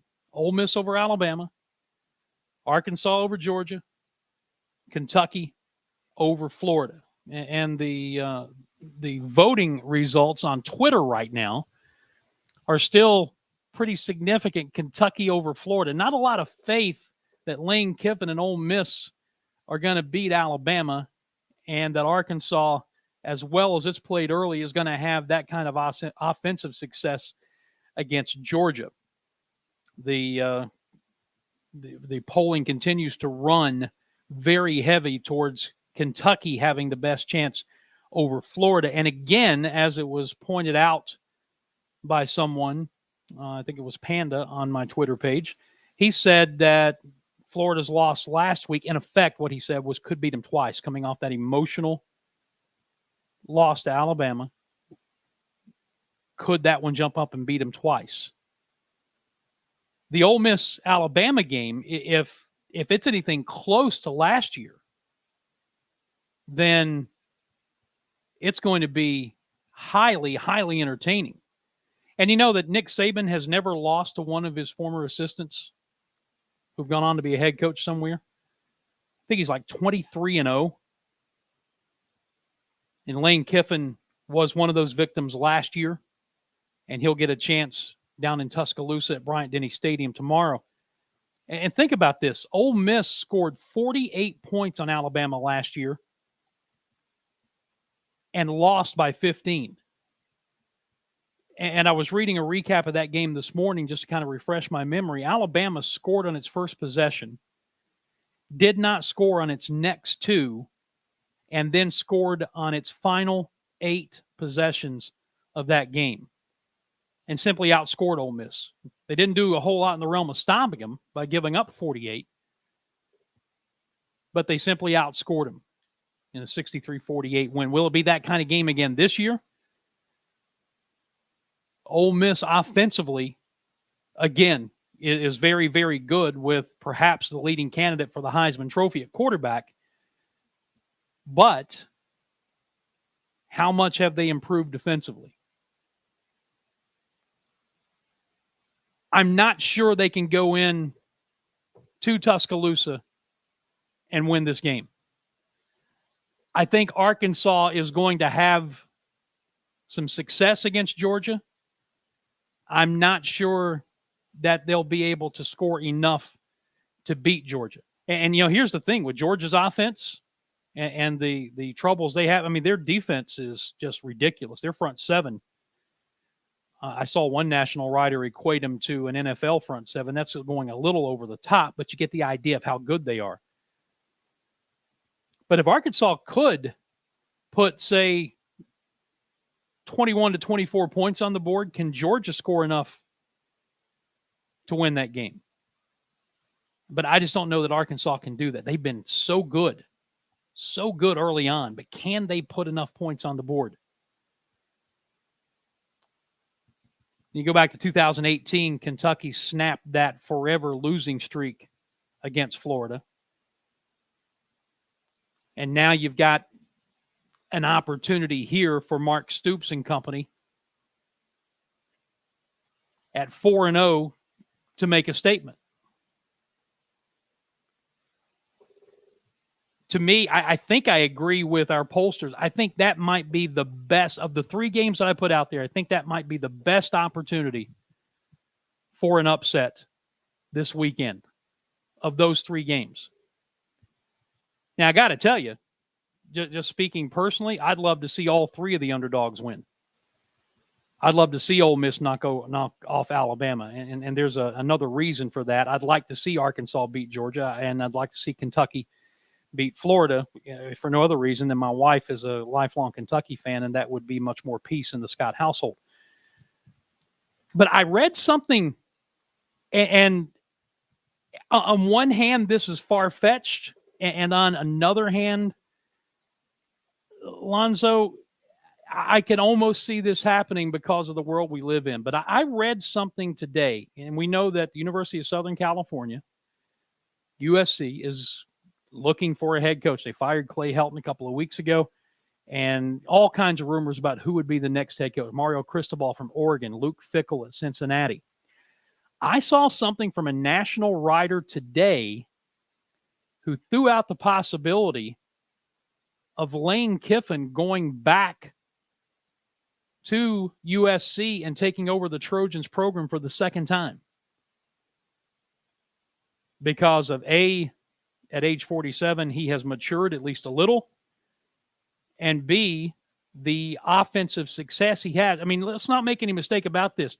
The reason Alabama's offense is as explosive as it is now is because Nick Saban hired Lane Kiffin to come in and remake the offense a number of years ago.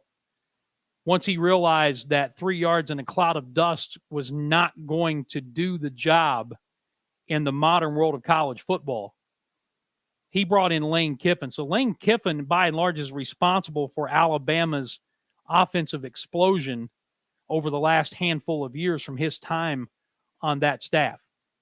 So the thought went that this game, if Ole Miss were to win this game, then yeah, obviously that would be a huge statement win, and Ole Miss would be in a great spot moving forward to have a great year, which they can still have regardless of what happens in this game. But this would be kind of kind of a statement win. And that the belief is that Southern California might be interested in bringing him back to run the program again. And Lonzo, remember, was not Lane Kiffin the one that Pat Hayden met the plane at the airport, fired him on the tarmac, and would not let him ride the buses back to the office? Yeah, absolutely. He had to find his own way back. Do you go back to a job like? I don't think there's any amount of money that could be offered to me after that kind of humiliation. There's no way he goes back to USC. Well, A, different athletic director. B, they can throw an insane amount of money at him. And C, coming back as perhaps a chance to be a conquering hero and get a chance to say, I told you so. And what it comes down to in a lot of situations, and in this situation, I think could be one of those, is if an influential group of boosters want him there, they could make that happen. And it's that influential group of boosters that ultimately forced the trigger to be pulled on Clay Helton, 2 games into this season. So I'm not saying it's going to happen. The chances of it happening are probably very, very remote. But you talk about a storyline. If he left Ole Miss after just a couple of seasons and went back to a place that he was fired on the tarmac, again, I think it's far-fetched. But, man, what a heck of a story that would be if it happened. Who's your upset king? Who has the best chance to pull off the upset? Ole Miss, Arkansas, Kentucky, or is there somebody else you want to throw into the mix? I'm going with Kentucky, by the way. You think so? Yeah. Again, that's where it's trending in the poll that I put out. I do have a question, though. Okay. If Arkansas were to win, is that a bigger upset over Georgia than when South Carolina did it a few years ago? Without remembering where South Carolina was ranked a few years ago, I'm going to say no, because Arkansas is ranked 8th in the country. Okay.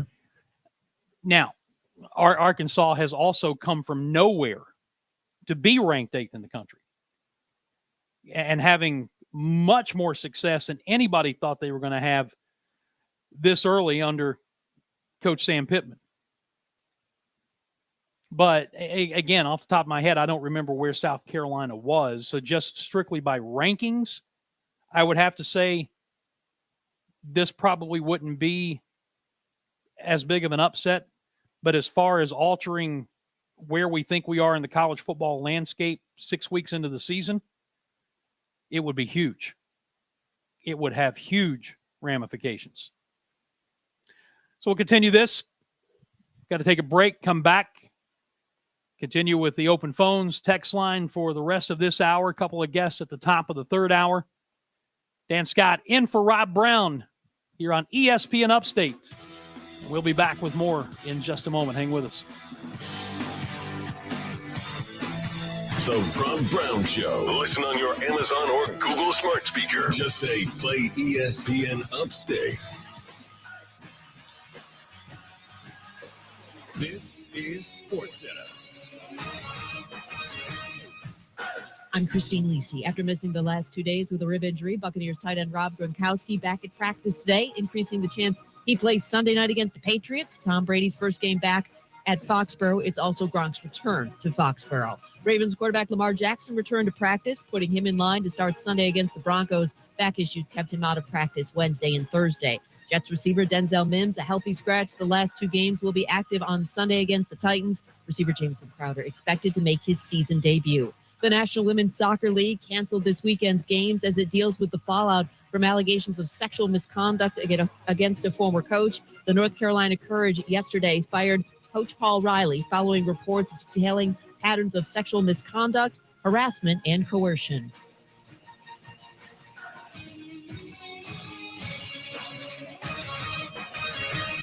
From the Ingalls Market Studio, this is ESPN Upstate. 97.7 FM Greenville, 97.1 FM Spartanburg, ESPN Upstate. An Odyssey station. There's never been a better time to switch to Spectrum Mobile.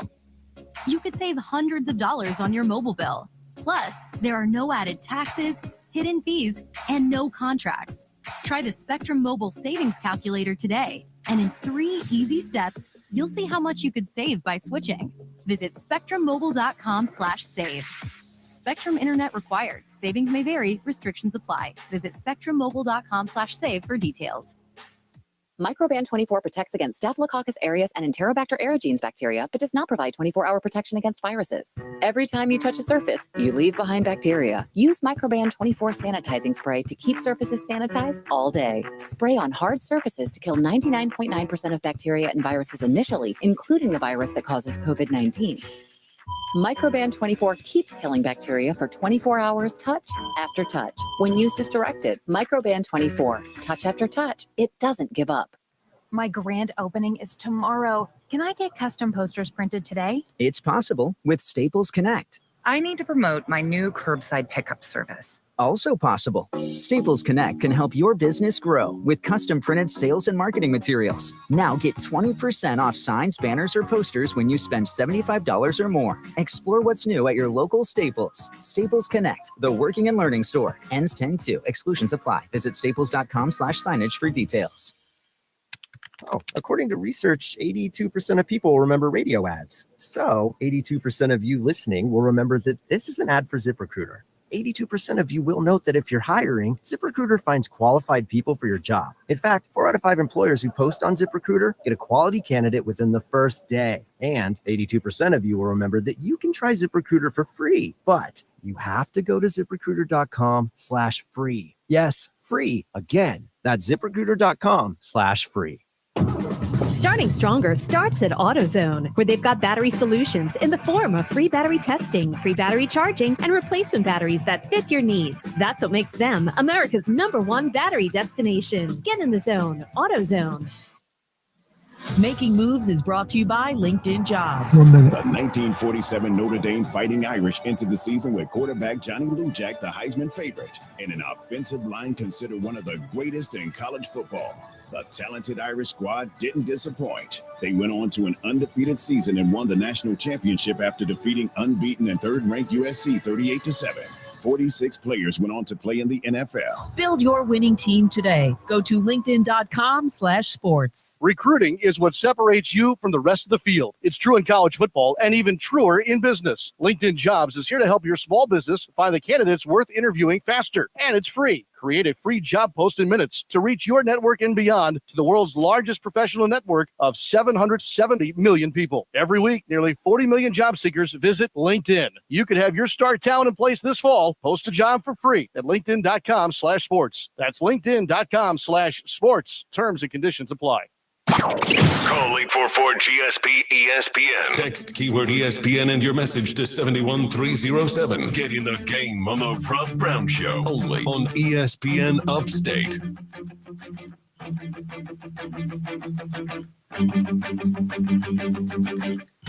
Dan Scott in for Rob Brown, wrapping up a Friday. Well, not officially, still have another hour and 18 minutes to go, but you know what I mean. Wrapping up my time here. 844-GSP-ESPN, 844-477-3776, or the text line, keyword ESPN to 71307. Off the text line, South Carolina was not ranked. It was 3 years ago when they beat Georgia with a little flavor thrown in there that I won't repeat on the air, but I didn't think they were ranked. I wasn't going to say so 100% for sure. And I have sometimes trouble remembering what happened yesterday, much less 3 years ago. You know, of the 3 games, one of the other reasons I think maybe the Kentucky over Florida potential upset, Lonzo, is the best opportunity of the 3 is because Kentucky is the only one of those 3 that I've thrown out there that's at home. The other 2 would have to be wins on the road. Ole Miss would have to win at Alabama. Arkansas would have to win at Georgia. But Kentucky is playing at home, unranked but undefeated at 4-0 with Florida coming in there. So I think maybe that plays into it a little bit as well.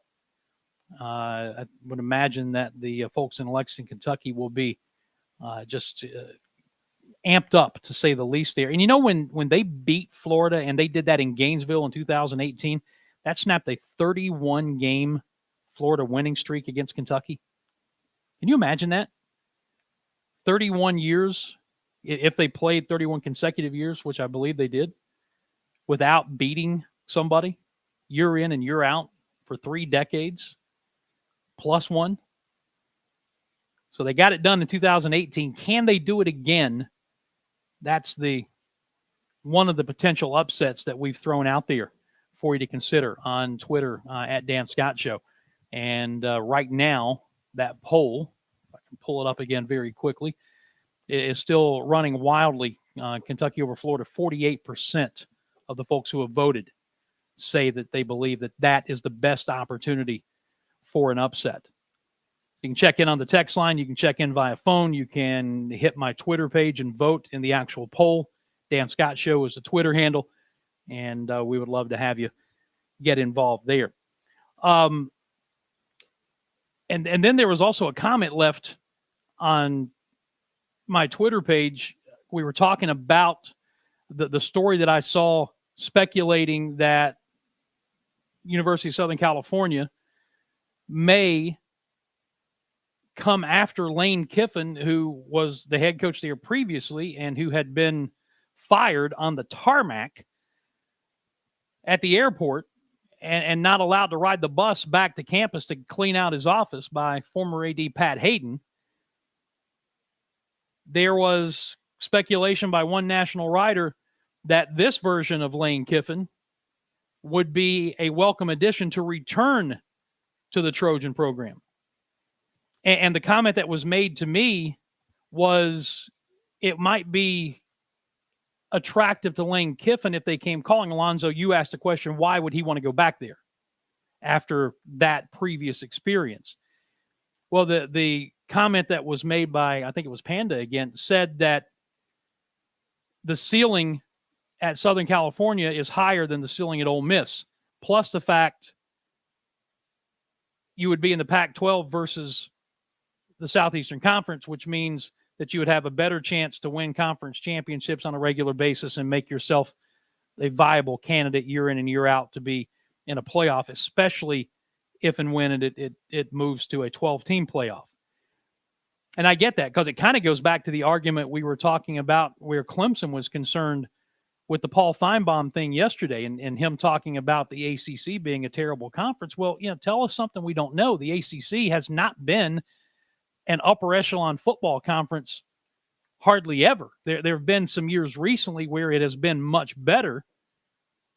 But when Clemson won its national championship in 1981 and was a dominant program in the 80s, they were the king of a crappy conference. When Florida State came into the ACC and won 70 of its first 72 conference games and had that incredible run at the top of the polls, they were kings of a crappy conference. Dabo Swinney's run, with some notable exceptions, they have been easily the best team in what has varied between a crappy and a good conference. So maybe that is something to think about where Lane Kiffin is concerned should Southern California come calling for him again. I think the chances of it happening are not good. But I was intrigued by reading that story this morning because of all the names that have been thrown out for the USC program.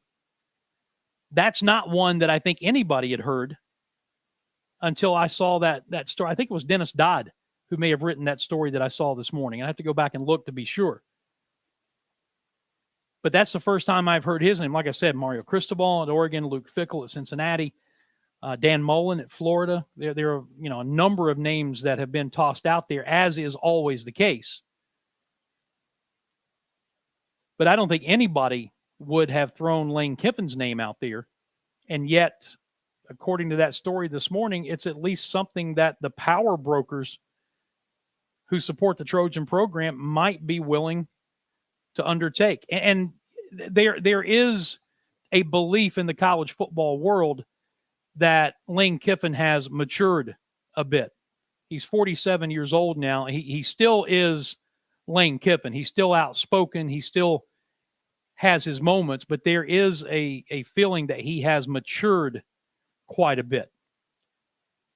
and not as someone else I saw who wrote about him said that he was born on third base and believes that he hit a triple, that he's not entitled because he's Monty Kiffin's son, like maybe he felt he was earlier.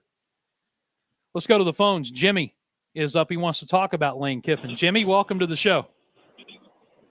Hey, guys. How's it going? Good. What's up? All right. So Lane Kiffin is a great offensive mind. So therefore, an offensive coordinator. He is not a head coach. He's caused problems everywhere he's coached, especially at Tennessee. And he's not very loyal. He doesn't stay in any place for very long. I don't see him going back to Southern Cal, and I don't think they're even thinking about it. Well, and to a certain degree, I'll agree with you because, as I said, today is the first time I've even seen anybody even think about bringing his name up as a possibility. And all those things you said about him are true. You know, he was at Tennessee for 1 year and bolted for USC, and he left Alabama to take the Florida International job. He was there for 2 years, and now he's in his second year at Ole Miss.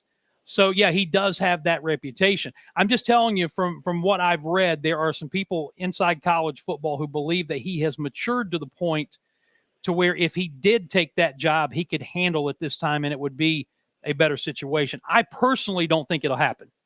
I really don't. Yeah.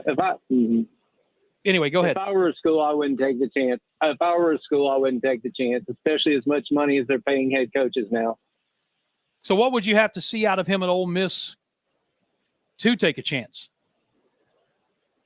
Well, I think he would have to stay there for a while. He would have to make the team an all-around good team, defense and offense, like you were saying earlier.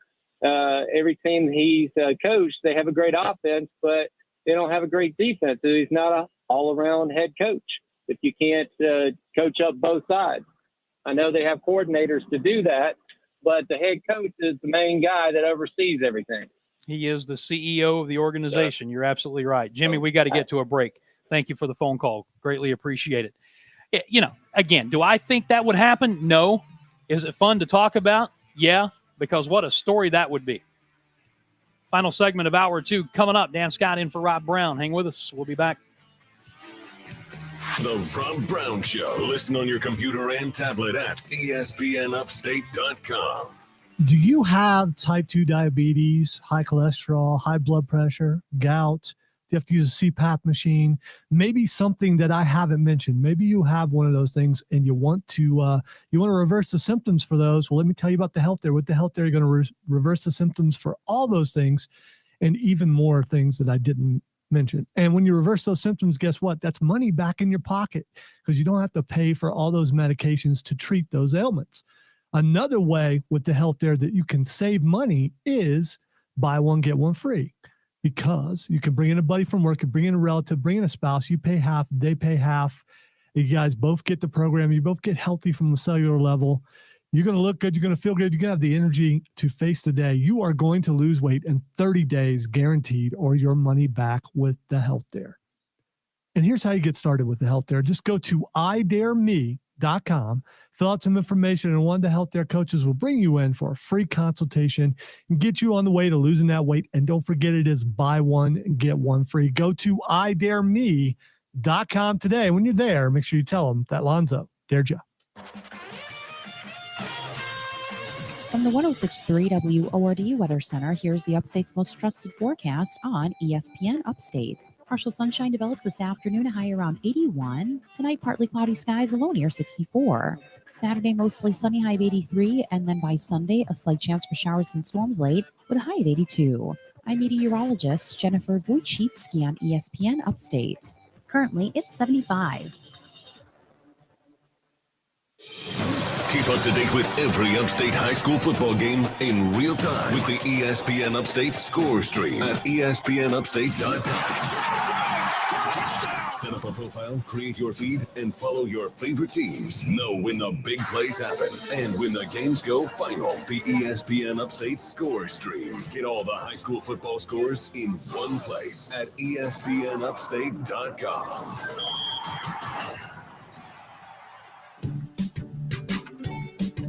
At Ingles, we're proud to partner with Wofford Athletics to bring you the very best of Terrier sports. And we're also proud to bring so many great game day options to the Golden Black faithful, like the best meat in town, crisp, fresh produce, ice-cold beverages, and more. Whether you're loading up for that road trip or preparing for the homestand, we've got you covered. Ingles, a proud sponsor of the Wofford Terriers.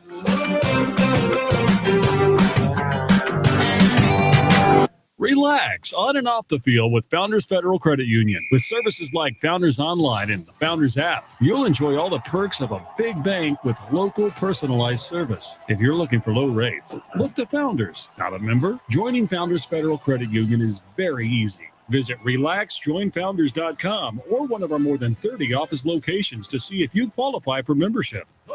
Services require credit evaluation. Terms and conditions apply. Founders Federal Credit Union is federally insured by NCUA. Mad World Haunted Attraction is now open. Don't miss your chance to experience South Carolina's #1 haunted house, located in Piedmont off I-85 exit 35. Buy tickets now at madworldattractions.com. That's madworldattractions.com. Prescription products require an online consultation. Restrictions apply. See website for full details and important safety information. Think you might have ED?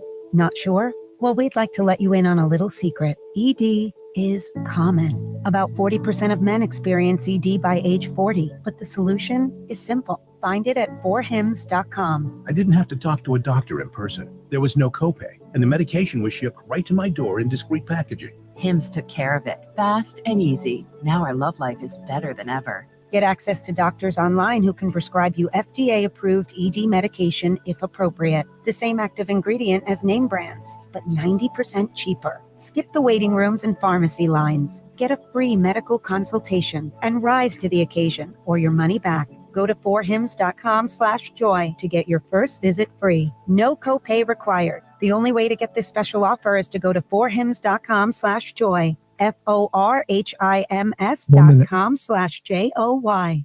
Hello, everybody, and welcome back to Fansville, a college football utopia. Fansville, where the lakes are stocked with ice-cold Dr. Pepper, and the autumn winds rustle with the sweet smell of football glory. And Dr. Pepper. It's a land flowing with onion dip, where even the food pyramid is shaped like a hot dog. Where every yard gained is a yard worth celebrating, and every celebration is beyond excessive. With ice-cold Dr. Pepper. Return to glory this season with Fansville by Dr. Pepper. Grab some today. It's the Home and Auto Bundle Extravafesta Save-a-thon, the annual year-long event where you can save big by bundling Home and Auto with Progressive. So big that we're kicking things off with fireworks, a monster truck battle, a fighter jet flyover, and it wouldn't be a party without the Home and Auto Bundle Extravafesta Save-a-thon dancers. You can't really hear them, but trust us, they are working it. So come for the fun and stay for the savings. Only at Progressive's Home and Auto Bundle Extravafesta Save-a-thon. Progressive Casualty Insurance Company and affiliates. Discounts not available in all states or situations. Join the Rob Brown Lockdown on Twitter. Tweet at The Rob Brown Show on the Upstate Sports Leader, ESPN Upstate.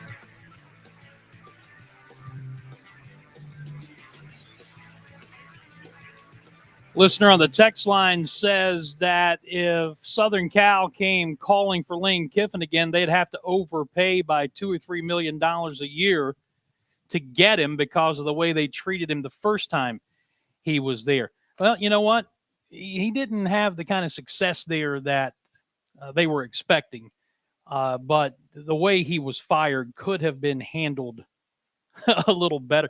Can you imagine, Lonzo, you being out on a remote with Rob and one of the suits from down the hallway showing up at that remote location and telling you your services are no longer welcome because you're underperforming. And by the way, you're not allowed to ride in the company car back to the studio to clean out your stuff. Find your own way back there, and we will escort you in and out of the building. No, I couldn't imagine that, especially in a situation that a lot of places are with workers. No, couldn't imagine that at all. Don't want to imagine it either, do you? That's what happened to Lane Kiffin at Southern Cal. Again, do I think there's a chance of that happening? No, but it was an interesting story to read this morning. And let's face it. Now, I wouldn't know this because I've been married to the same lovely woman for 32 years, but I have been told things like this are like when you break up with a girlfriend and you see her with somebody else and you think, man, she looks a lot better than I remember. Maybe that's what those USC boosters are thinking about Lane Kiffin right now. Could be. In the next hour, former big leaguer, former Clemson slugger Jeff Baker will join us, and then we'll talk about a very special soccer game here at Furman coming up a week from tomorrow. 10 seconds. All that in hour number 3. Dan Scott in for Rob Brown. Hour number 3 after the break.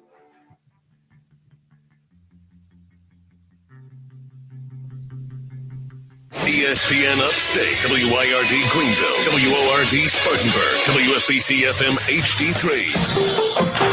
An Odyssey station. AutomotiveMap.com presents your ESPN Upstate Sports Center update, powered by The Score. The NASCAR weekend begins on Saturday with the Xfinity Series and the trucks running at Talladega. And then on Sunday, it is the Cup Series going with the Yellowwood 500. Starting lineup was announced earlier in the week with Denny Hamlin starting from the pole. Kyle Busch will join him in the front row. Chase Elliott and Ryan Blaney in row number 2. The rest of the playoff drivers slotted in after that.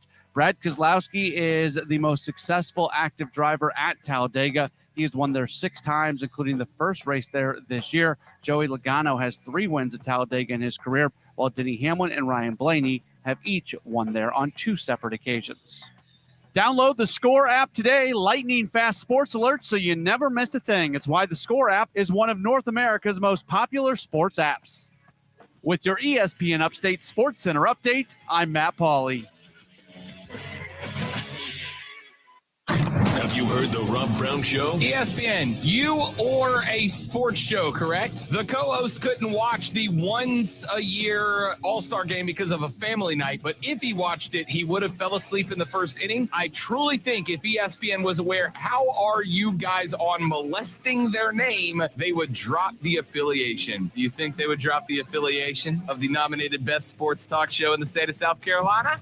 As that paper right there says? Yeah, look. You don't even like baseball. Why are you on the air? Well, actually, baseball is the best sport in the entire world. You just don't know. I go to a baseball game. I got my stat sheet. I'm marking all that stuff. I know all the players. I can tell you the starting lineup of the Mets from 1973. You should be on the air. You suck. Can that be a character we do now? Absolutely. Listen, guys, baseball. Jeff standing by. Hey, Greenville, Spartanburg. Catch the Rob Brown Show weekdays noon to 3 on ESPN Upstate. Sunday on Compass Media Network's coverage of the NFL, 2 of the league's most storied franchises square off at one of the most iconic venues in sports as the Packers host the Steelers at Lambeau.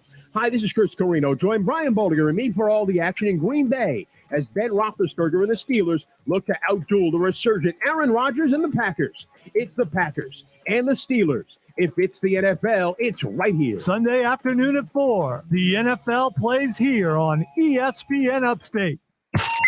Warning. Man, check this out. For an official Rob Brown lockdown. Represents being real. Yeah. Real, unfiltered sports talk manufactured locally for the Carolinas. Lockdown. This is the Rob Brown Show. Yeah. Only on ESPN. ESPN Upstate.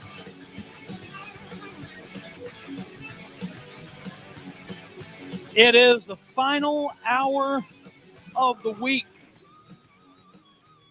for my pinch hitting appearance for Rob Brown. It has been a busy week, and I have learned a lot about what I had forgotten about what it takes to do one of these shows 3 hours a day, every day, like I used to all those years ago. So hopefully, if the boss down the hallway, Lonzo, ever deems it necessary to have somebody fill in again, I'll be able to take what I've learned this week and apply it and be better the next time. I've tried, basically my entire philosophy has been don't screw up Rob's show. Well, I can say you're doing a fine job, and I'm sure he'll be calling you eventually. I thought you were going to say it would be impossible to screw up Rob's show, but you didn't go there. Well, you know, this is an award-winning program. I just want to remind you that. For now. Will it be Monday? That's the question. What kind of damage have I done to it? We're going to go back to the celebrity guest line in just a little bit of a transparent moment here. I'm a fan of the Great British Baking Show. I have no idea why, but I am. But the first bake show that I ever got intrigued with was this next guest. He and Michael Johnson and Khalil Green in 2002 combined to hit about 6,000 home runs and lead Clemson to within 2 games of a College World Series national title. And he went on to have an 11-year career in the big leagues. And he is joining us now to talk some Major League Baseball, pennant races, all that good stuff. Former Tiger, former big leaguer Jeff Baker on the line. Bake, how are you, buddy? Dan, long time, man. How you been? Doing well. It has been a long time. Boy, I just rattled off those 3 names. It's been a long time since I have said them in succession like that. That 2002 Clemson offense was fun to watch. Oh, man, we had some really, really talented guys on that team, especially, with Khalil and MJ, even down to, Jared Smith, Kyle Frank. I mean, I could go on and name all the guys. But, yeah, those are the good old days, man. I enjoy thinking back on the times. And, we hit a lot of home runs, and they played, you dropped the bomb on me a lot there in Tiger Field, and it was a blast. Literally and figuratively. Exactly. Yeah. So what are you doing these days? I mean, not a whole lot. Before COVID and whatnot, was out playing golf almost every day, and trying to get that down, get the swing right. And, the competitive side of you never really goes away. So I've kind of dumped my time and effort into golf, and I realized that game is stinking hard, man. It is hard, and I'm absolutely addicted. But yeah, just playing a lot of golf, hanging out with the family, and just being low key, to be honest. Yeah, that golf swing's a little more difficult to master than the baseball swing, isn't it? So I just laugh because it's like you could hit 100-mile-an-hour fastball, cutting away from you, and you could do it with regular success, or actually not make a fool out of yourself, let's say. And this ball is sitting on the ground, it's not moving, it's kind of just daring you to hit it, and I'll be darn, you don't know where that thing's going, half the time. So yeah, I love the challenge of it. I enjoy it, but yeah, it is hard. But tell me that at the very least your swing is better than Charles Barkley's. Yes. If I was at Chuck's level, I'm not sure. I think he is absolutely wonderful for the game of golf because he is terrible, like to put it in his terms, terrible. But he loves the game. He's such a great ambassador. But yeah, I don't think I'd have the patience or the fortitude to keep going and playing golf. So my swing was as bad as Chuck. Or the guts to do it publicly. Yeah, that's the thing. I mean, he puts himself out there, man. He plays in some big celebrity pro-ams and some events and whatnot, and he doesn't shy away from it. But it's funny. A lot of people, I'm not sure if they're aware, but before he took long story short, he took a lesson and he did a drill, and that's where he gets kind of like that hitch at the top. Mm-hmm. But his swing before that was not bad. Like, it wasn't bad. And then we don't like to say the yips word in baseball, but he obviously got the yips, and his swing is what we're looking at right now. Well, as long as your swing is better than his, then at least you can say you've got that in your back pocket. Jeff Baker, former Clemson Tiger, 11-year major leaguer, with us here talking some baseball. We'll kind of circle back to you in a moment, but one of the reasons I want to talk to you is because you've been through pennant races. You've played in a World Series back in 2007, so you know what's happening right now in the American League, where coming into the final weekend, you've got 4 teams alive for 2 wild card playoff spots. And that is something that can only generate excitement and only be good for the game of baseball. What do you remember about being in that 2007 pennant race? Yeah, it's funny because, the similarities of some of this stuff, and even, you look in the Central and you see what the Cardinals have done, ripping off all these wins. We started off like in September. We were all young guys. Like, we had, a couple of veterans on the team, but by no means were we, this powerhouse or favorite or, a team that people looked at and like, hey, they might make the playoffs. No one gave us a chance. And we started off ripping off games, and it was like 6 in a row, 7 in a row, 10 in a row. And then we're looking up and we're seeing what's going on in our division, and we're like, holy smokes, like we got a chance at this. And we ended up winning, I think, 21 of 22 in a row. Mm-hmm. And, it forced, a game 163, a playing game, against the Padres to go, play the NL East champs, the Phillies. And so we're going through it, and it's like every single day that you would start going into, you know, the field, and you go and you see all the support staff, you know, the security guards, the ushers, you could feel their excitement level every day that we kept winning and kept getting closer and other teams would fall. And it was, you know, it invested, and you kind of just, it became more and more special. And obviously there's pressure and there's excitement and there's expectations that go along with it. But then, you know, Colorado, you know, when I was out there, you know, the attendance obviously drops off a little bit in September with, you know, either being in or out of a race. And then also, you know, with school starting back up. And so we kept seeing it, and you kept looking up in the stands, and I was like, holy smokes, like we're 40% full, 50% full. Like, and then going into the last week, like it was sellouts through the whole way. And being a part of that atmosphere and that vibe, I mean, I got chills actually thinking about it right now with how electric, you know, the Coors Field got, and those fans, you know, just wanting to support something that they've never experienced like that. And, you know, Rocktober, it was something special. And, you know, the excitement levels as a player, and it's why you play. Like, you know, baseball season's the grind, and, you know, a lot of it, you know, you're just fighting to keep your head above water, and then you're just playing, and the games get a little monotonous, and, you know, they matter. Every one of them matters. But, you know, when you come down the stretch and you get games like this, it's why you play.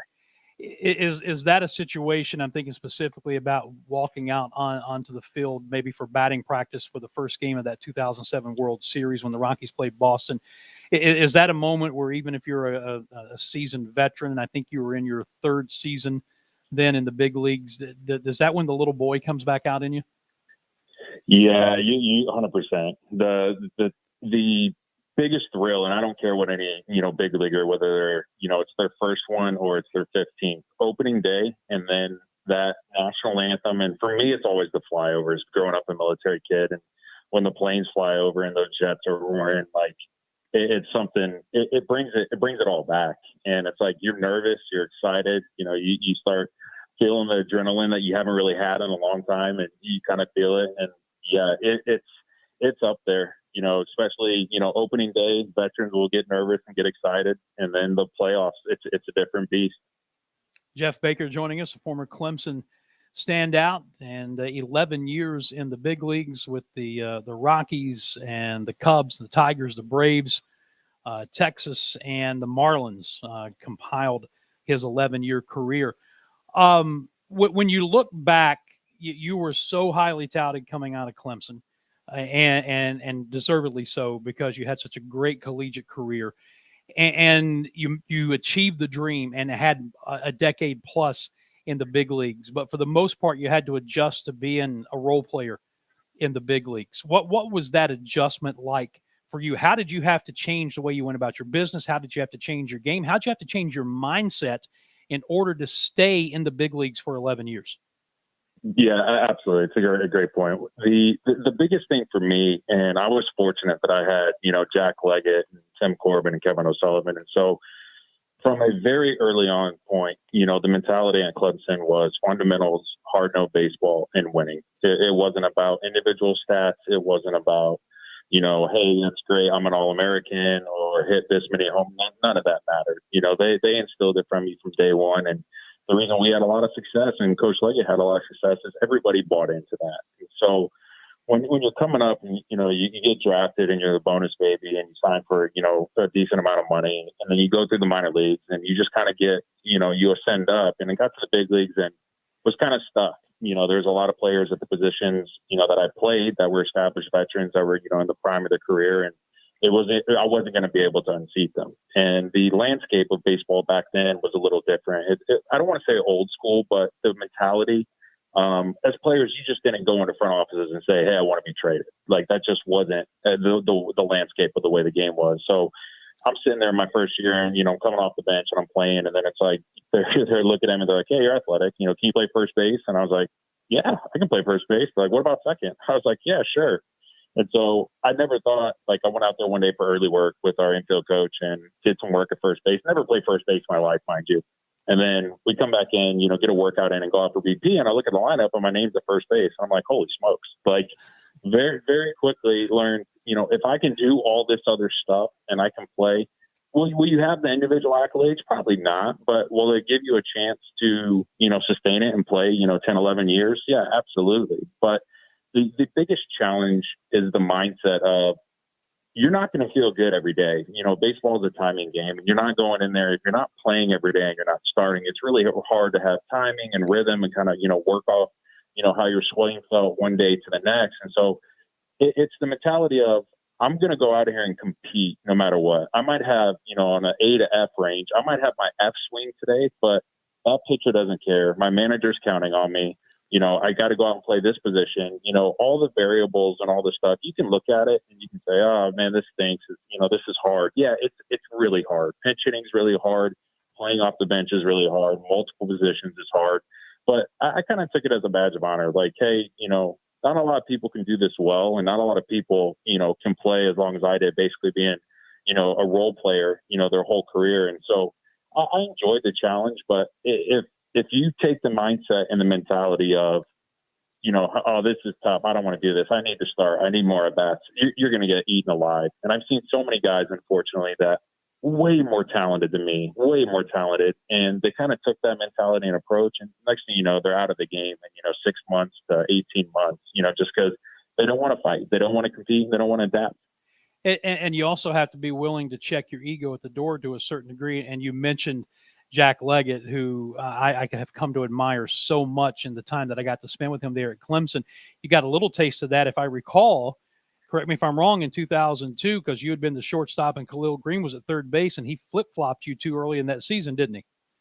Yeah, absolutely. And it was one of those things. I was struggling defensively. John Siskin, our strength and conditioning coach, is there.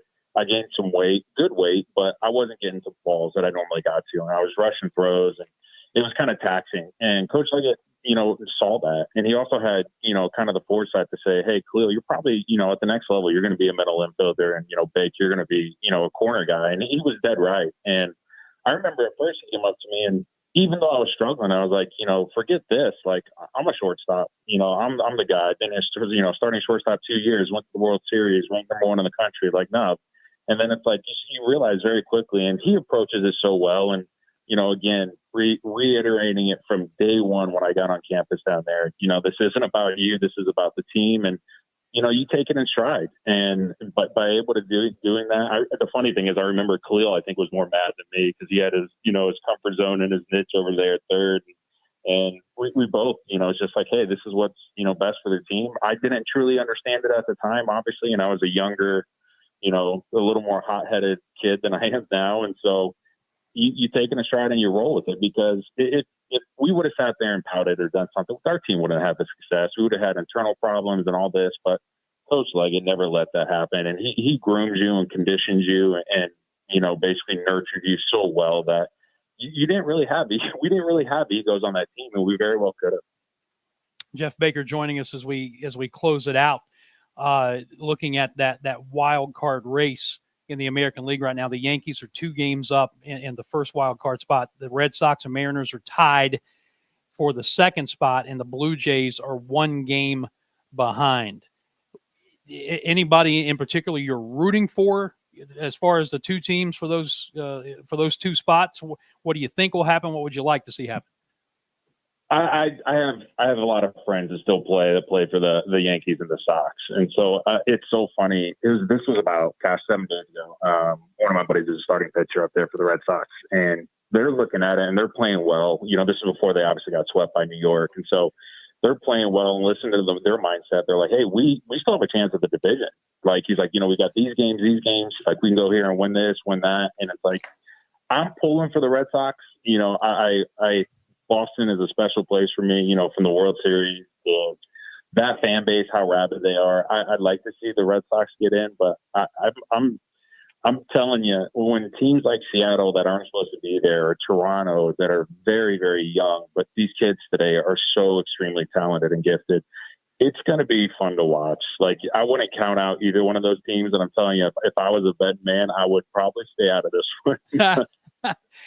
Yeah, it has been fun. It's going to set up a great weekend, and I still think the Red Sox Yankees is one of the greatest rivalries in all of sports. So if you had that dynamic for a 1-game shot to continue in the playoffs, that'd be hard to pass up. Hey, Bake, thank you so much for spending some time with us. It's been good to talk to you again. Sounds good, Dan. Anytime. I appreciate it, man. Good catching up. All right, that is former Clemson Tiger and former big leaguer Jeff Baker. When we come back, we're going to flip the script and talk some soccer. Very, very special game coming up on Furman's campus a week from tomorrow. Doug Allison, the soccer coach, is going to tell us about the Quinn game, what it means and why he does it. When we come back, Dan Scott in for Rob Brown. Don't you dare touch the old dial.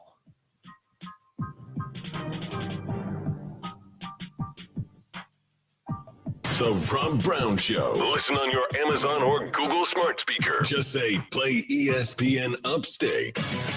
AutomotiveMap.com presents your ESPN Upstate Sports Center update, powered by The Score. The Atlanta Braves are National League East champions. They knock off the Philadelphia Phillies yesterday by a 5-3 score. And with that, it is their fourth straight division title. Jorge Soler and Austin Riley each hitting home runs. For Riley, it's his 33rd of the year. Ian Anderson makes the start, 6 innings, 2 runs with 3 hits, 2 strikeouts, 3 walks. He picks up his 9th win of the season. And now the Braves are going to host a weekend series against the Mets that will begin tonight with Huascar Ynoa on the mound. They will open up the postseason in Milwaukee a week from today. Download the Score app today. Lightning fast sports alerts so you never miss a thing. It's why the Score app is one of North America's most popular sports apps. With your ESPN Upstate Sports Center update, I'm Matt Pauley.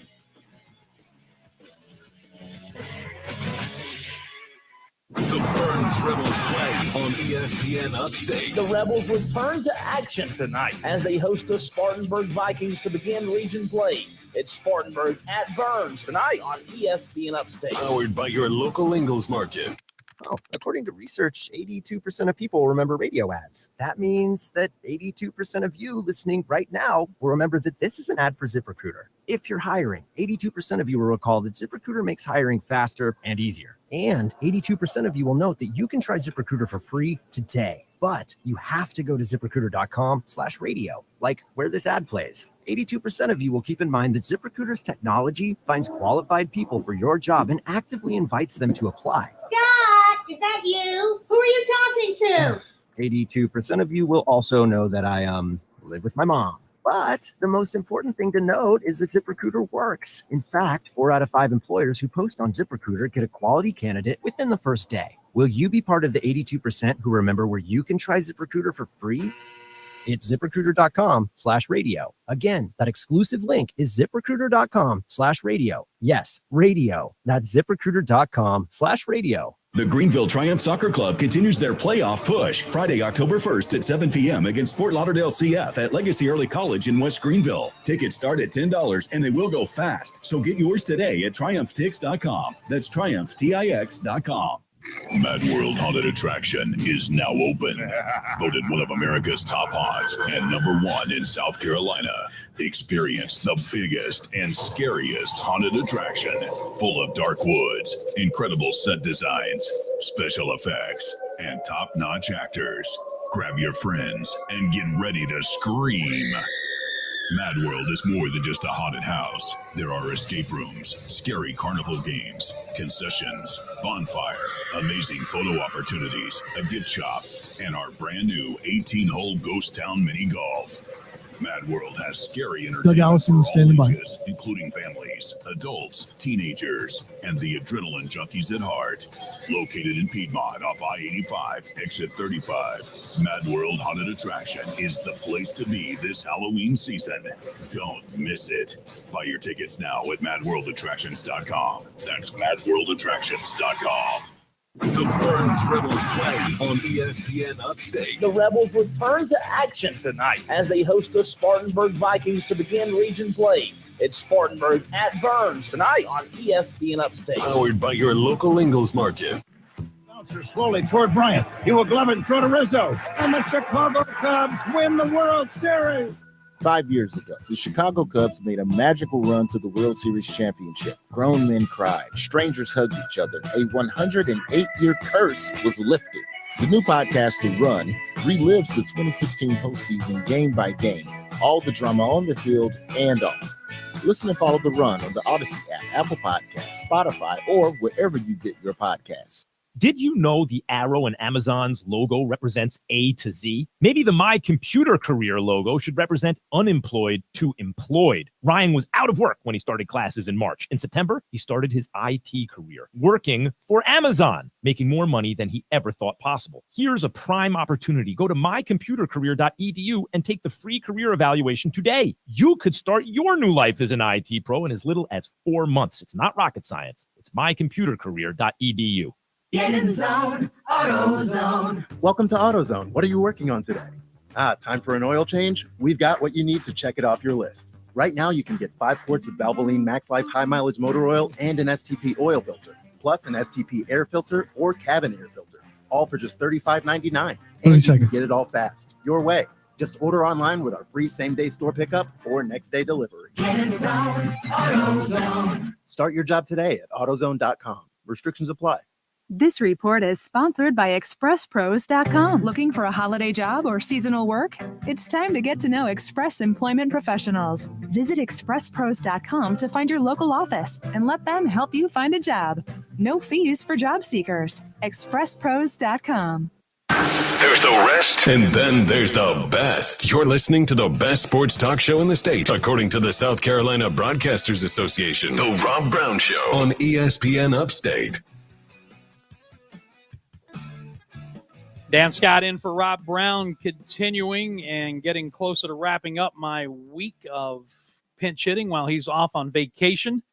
A couple of segments of open phones and text to come, but we've got some business to tend to first as we head back to the guest line.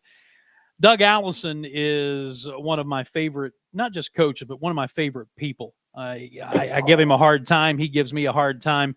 But he is a genuinely nice man. He's also one of the best in the business at what he does when it comes to coaching men's soccer in NCAA soccer realm. And he is joining us here to talk about a very special game that is coming up a week from tomorrow, the annual Quinn game. Doug, how you doing?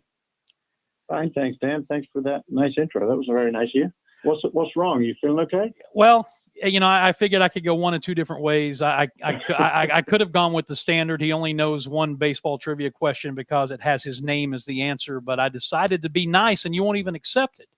I appreciate it, and I accept that completely. Thank you, Dan. It's good to talk to you, my friend, anytime on or off the air. Let's jump right into this. The Quinn game, your annual game that you do every year to raise awareness for Down's syndrome, and a beautiful little girl who will be on this campus and at that game named Quinn, which is who the game is named after. Just let's go back to the beginnings of this. McNeil Cronin was a player of yours. Quinn is his daughter. How did all of this come about? Well, it came about, I think, several years ago now when she was just a tiny little girl. And one of our alumni, Andy Kidd, sent me a text, said, have you seen McNeil on the news up in Winston-Salem? I said, no. So he sent me a little snippet of it. And McNeil was talking on behalf of Down syndrome awareness on the news up in North Carolina, and about the fact that these kids need to be included. There needs to be some inclusion for these kids up in the mainstream education system. And he fought that system. He was fighting it. It was in the middle of a court case, and I had no idea. And at that point, you know, all these alumni, particularly a guy like McNeil, was a terrific alumni soccer player, became an alumni dad. And he's now fighting for his daughter, which was amazing. And Dan, they actually end up last year winning the court case. And so it's going to affect thousands of kids in the future in North Carolina for being accepted into education. I had the wonderful opportunity when you and I, going back 3 or 4 years, I guess it was, to have McNeil and Quinn in the studio, in the booth here when we did recorded a video podcast. And she just walked in and basically took over like she owned the place, and pretty much she did. She is a very, very special young lady, isn't she? She does that everywhere she goes. She'll give you a kiss. She'll run around in the place, and she owns every place she goes, and she should. She should. So, and that's why we've continued to do this, because it's characters like her and that just come back every year now. And unfortunately, we couldn't have it last year because of COVID, but we are getting it back this year. And McNeil and Kelly, his wife Kelly, and Quinn will be here with the team, and we'll be coupling with the Upstate Alliance of Down syndrome. And there's some special guests as well. Another little girl, Keziah, who's 6, has Down syndrome up in North Carolina. She was at our camp this summer with the Swingle family, and they're coming as our guests. And so it should be a great evening, and I hope people come out and support an incredible cause. So how did the idea for doing the game and kind of making her the star of her own evening, and in doing so, raising awareness about that? When did idea? I just was thinking, I was like, what can I do? I mean, it's one thing to say, oh, she's a beautiful girl. Congratulations, McNeil. What's going on? I'm like, I called McNeil. I said, what can we do? I mean, how can we just help her? How can we help the kids? What should we do? And I said, well, you know what? Let's have a game. Let's name it her game, and let's make her a princess for the day and make her feel special. And she makes everyone else feel special. It's reciprocated way more than us just making her feel special. She is unbelievable. And so we thought, let's have a game each year. And now we're coupling, not just with the North Carolina Association, but the Upstate Alliance as well. In fact, we're going out tomorrow with our players to do the walk. It used to be called the Buddy Walk, but now it's the one here in Conisty Park tomorrow with the Upstate Alliance for Down Syndrome. And we're going to go and walk with those kids and give them some medals and hold their hands and just, let them know that they're supported. And so I think through having a game, we have a platform and we have the ability to do this, Dan. And I think it's a very important thing for me. It's an important thing to do. But it brings McNeil back. It brings everything for him back. And we're not just supporting him as alumni. It's his beliefs and his family. And that's what I wanted to support, just to make sure that he knew he's not just going through this alone, bringing up Quinn and all the struggles that they were having. It's like you're supported by your alumni in your school and in your soccer program as well. And he celebrates that every year. And he comes back and says, you know what, it's fantastic that everyone is in this together. And the game in the evening, the whole spectrum of the thing has really grown since you first started, hasn't it? It has, and the other team has to accept the fact that she's going to score the first goal as well. So it usually gives us a goal a year. We're guaranteed one goal a year, which is nice because we haven't scored that many goals. But I mean, it's the fact that she's doing that it's grown, and people come and support it. They put it on their calendars every year, particularly after last year losing it. But the pictures I have on my wall. And the pictures I have at home of her, this little girl and her holding her dad's hand, and what a special alumni he is. But that we're there for his family is such an important aspect for me. And Emery May, who graduated last year from us, his younger brother Wyatt had Down syndrome and wanted to support him as well. So he flew out from Kansas for it, and his parents do the Buddy Walk out there in Kansas. They run that as well. So it's starting to spread everywhere, and if I can just, help one more person understand it, or we can get that out to other people to say, this is what it is, and please support this. That's what this is all about. We're visiting with Doug Allison, the Furman men's soccer coach, and talking about the annual game to raise awareness for Down syndrome, and it's named after Quinn, the young lady who is always the star of the show.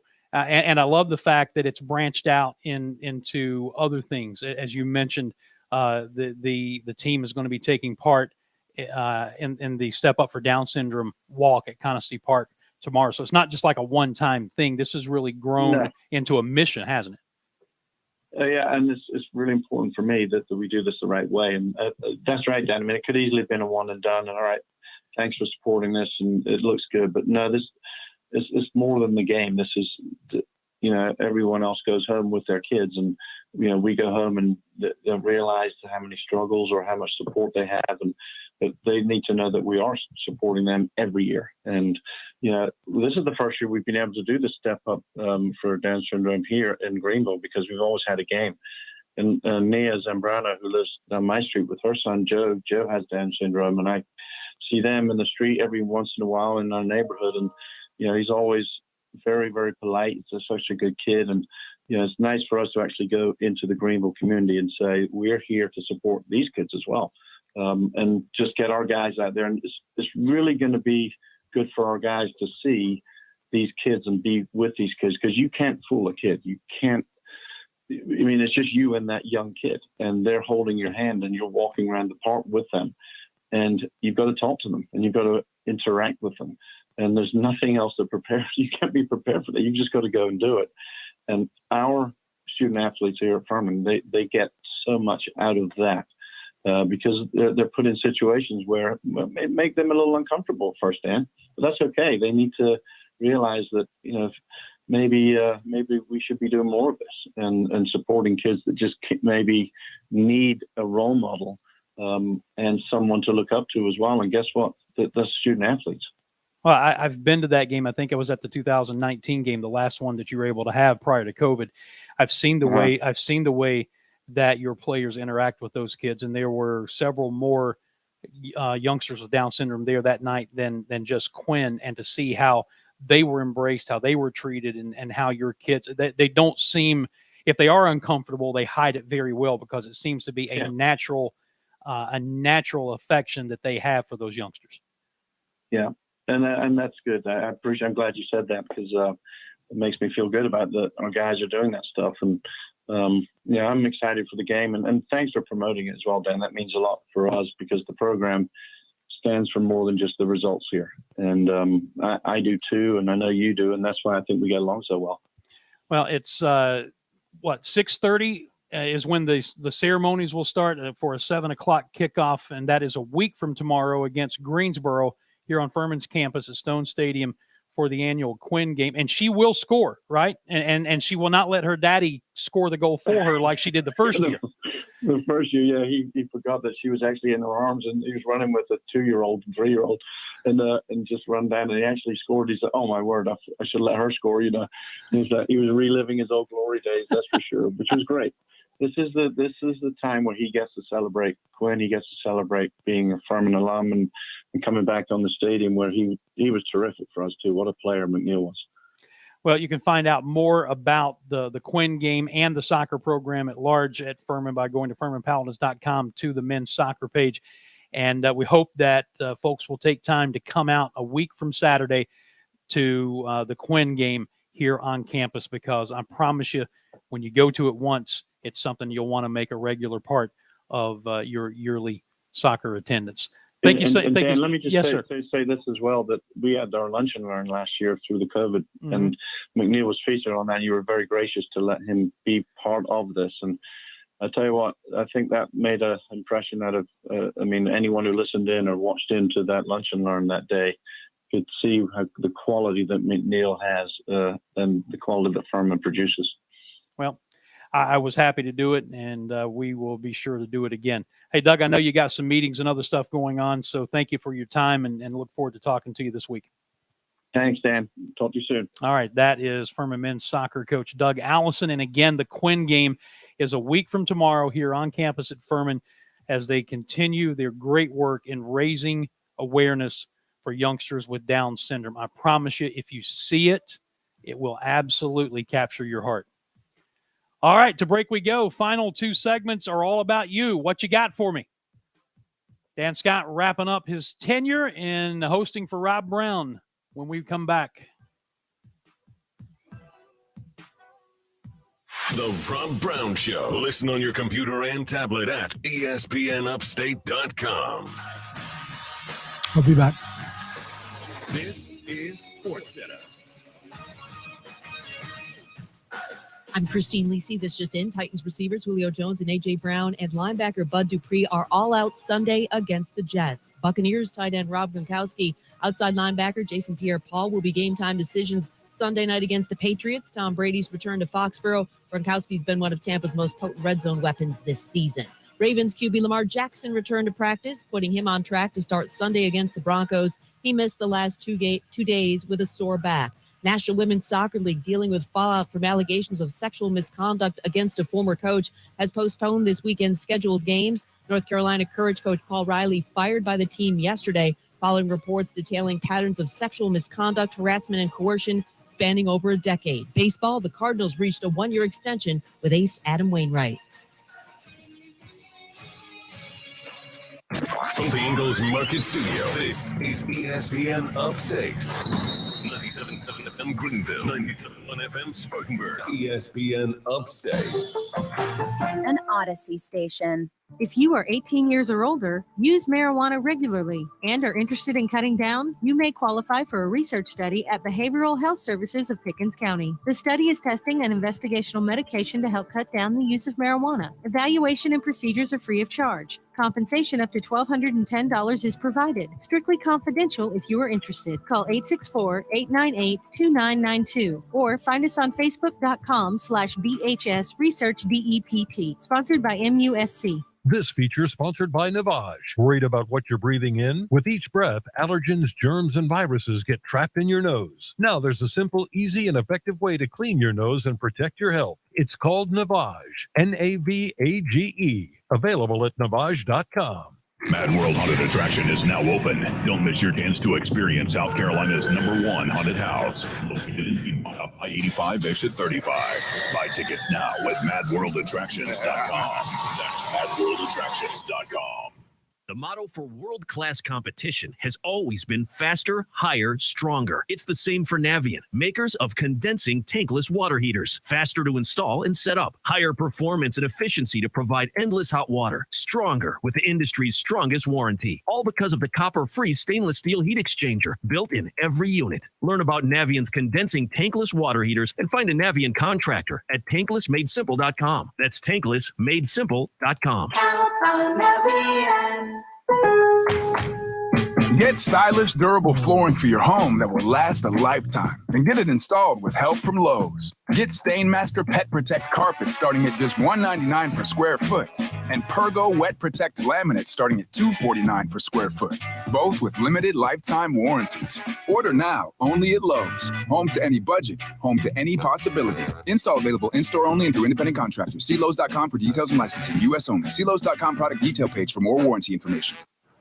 Did you know that United Healthcare helps connect you to doctors and therapists with 24/7 access to virtual care? So I could have therapy from my couch? Yep.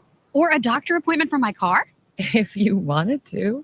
Wait, you're right. I don't even like when people see me sing in the car. Couch appointment it is. Virtual visits are just one of the ways United Healthcare helps connect you to better health. Learn more at uhc.com. Plan benefits may vary. Starting stronger starts at AutoZone, where they've got battery solutions in the form of free battery testing, free battery charging, and replacement batteries that fit your needs. That's what makes them America's #1 battery destination. Get in the zone. AutoZone.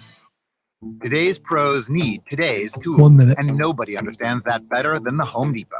Our app makes it simpler to get supplies ordered and delivered. Our online project calculators cut guesswork and last-second supply runs. Job site delivery puts what you need where and when you need it. And rental puts the right equipment in your hands, but not your overhead. That's how today's pros get more done. New tech, new tools, old-fashioned hard work. The Home Depot, how doers get more done. It's a new season, everyone. No, not football season or the fall. It's the season to change up your stale wardrobe. And that's where the new Stitch Fix Freestyle comes in. Listen, we've all probably let our own personal style fall off a bit for over a year now. But Stitch Fix Freestyle is a highly personalized shopping experience that allows you to discover and instantly buy clothing and accessories based specifically on your style preferences and fit. So get those new looks for any occasion today. Head to StitchFix.com to get started. Opinions wanted. Well, opinions are like, what was I? Everybody has one. Call 844-GSP-ESPN. Local sports talk on The Rob Brown Show on ESPN Upstate.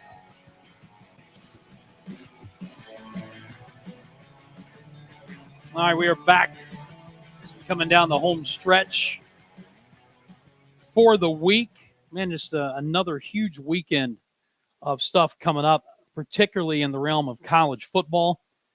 We've been talking about the possible chances for the biggest upsets this weekend, and I've had that poll on my Twitter page. Dan Scott Show is the handle there. The 3 games, who has the best chance to deliver the upset? The 3 games that I threw out were Ole Miss over Alabama, Arkansas over Georgia, Kentucky over Florida, and Kentucky-Florida continues to be a runaway on Twitter. What's interesting on Facebook, which is a completely different audience, apparently, it is almost evenly split between Ole Miss over Alabama and Arkansas over Georgia. There are some folks there who believe that Arkansas is going to beat Georgia. So those are the ones that I threw out.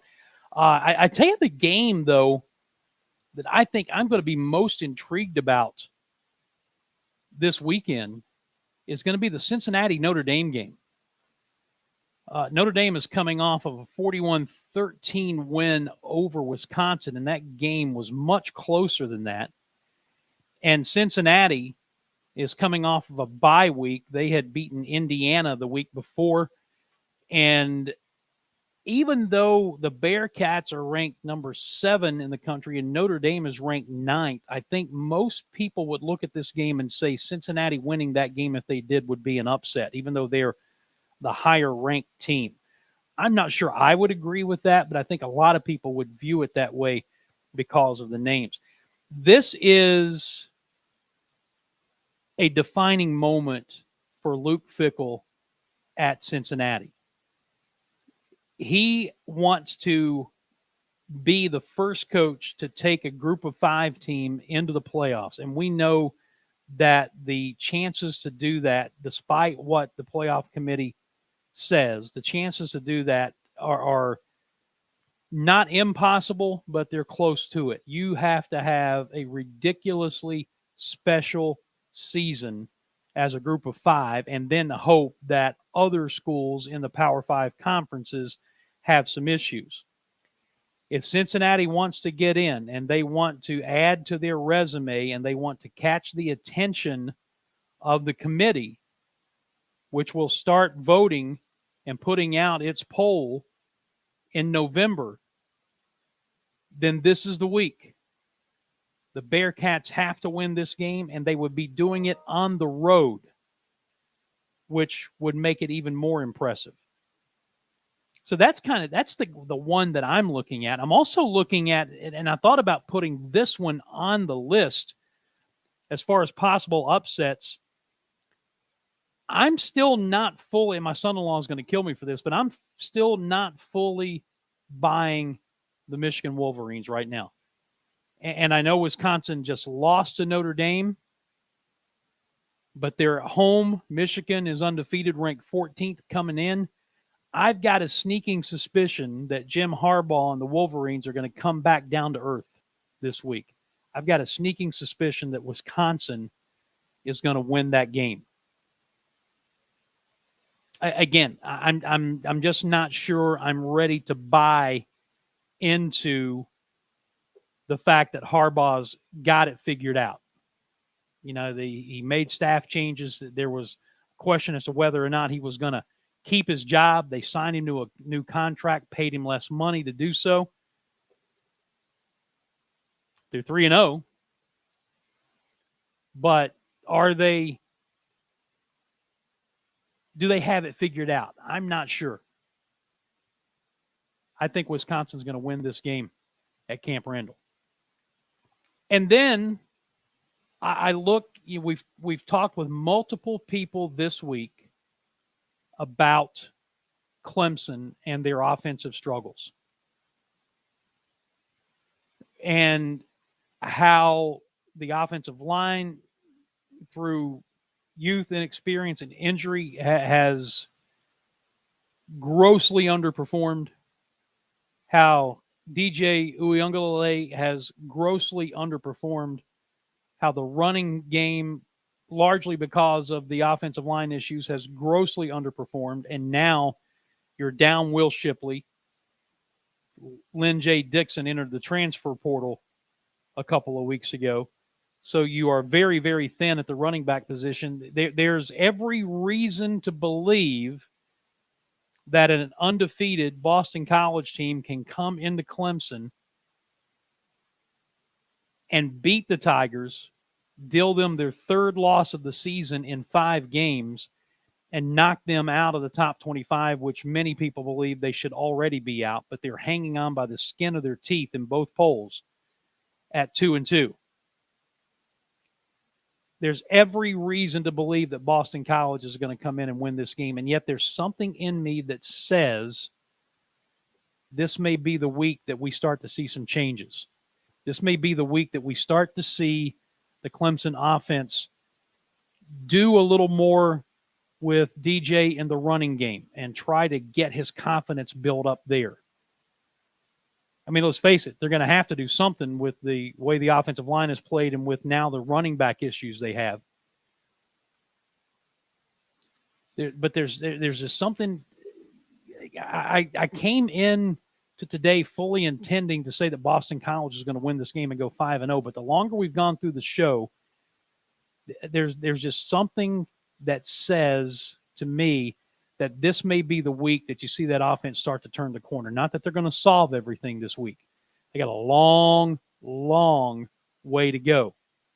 But I think maybe you'll see some improvement this week. Boston College could still very well win this game. But I just can't get past the fact there's something that says to me that Clemson is going to show some improvement offensively. If they show any improvement offensively, defensively, they're good enough to win this game. And then South Carolina and Troy, as much as part of me wants to pick Troy to win this game, I don't think they will. I think South Carolina will win this game at home for head coach Shane Beamer. So those are just some thoughts on some of the games that are out there. We've got one more break to take. We'll come back with a final segment. We'll give you the final numbers on the poll and your final chance to check in on the text line or via phone. By the way, as we go out to break, we're talking with Jeff Baker about Charles Barkley's golf swing. Texter says that Chuck has significantly improved his swing, believe it or not. He's much better at golf. And I guess my response to that would be anything would have to be an improvement. Final segment of the Rob Brown Show on this Friday edition coming up in just a moment.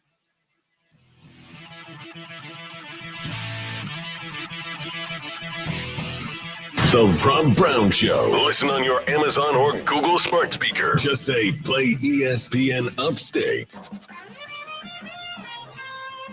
From the 106.3 WORD Weather Center, here's the Upstate's most trusted forecast on ESPN Upstate. Partial sunshine develops this afternoon, a high around 81. Tonight, partly cloudy skies, a low near 64. Saturday, mostly sunny, high of 83. And then by Sunday, a slight chance for showers and storms late with a high of 82. I'm meteorologist Jennifer Wojcicki on ESPN Upstate. Currently, it's 75. Furman fans, join fellow Paladins in Spartanburg as Furman takes on the Wofford Terriers on Saturday, October the 9th. Tailgate begins at 11 a.m., runs through 1 p.m. in Wofford's Parking Lot G. Game kicks off at 1:30 p.m. at Gibbs Stadium. $10, all-you-can-eat lunch is included for the price. Registration for tailgate tickets closes at 10 a.m. on October the 7th on FurmanPaladins.com. That's Furman and Wofford, October 9th in Spartanburg. Come tailgate with fellow Paladin fans. Wonderful product. I've lost 111 pounds using that product. 111 pounds.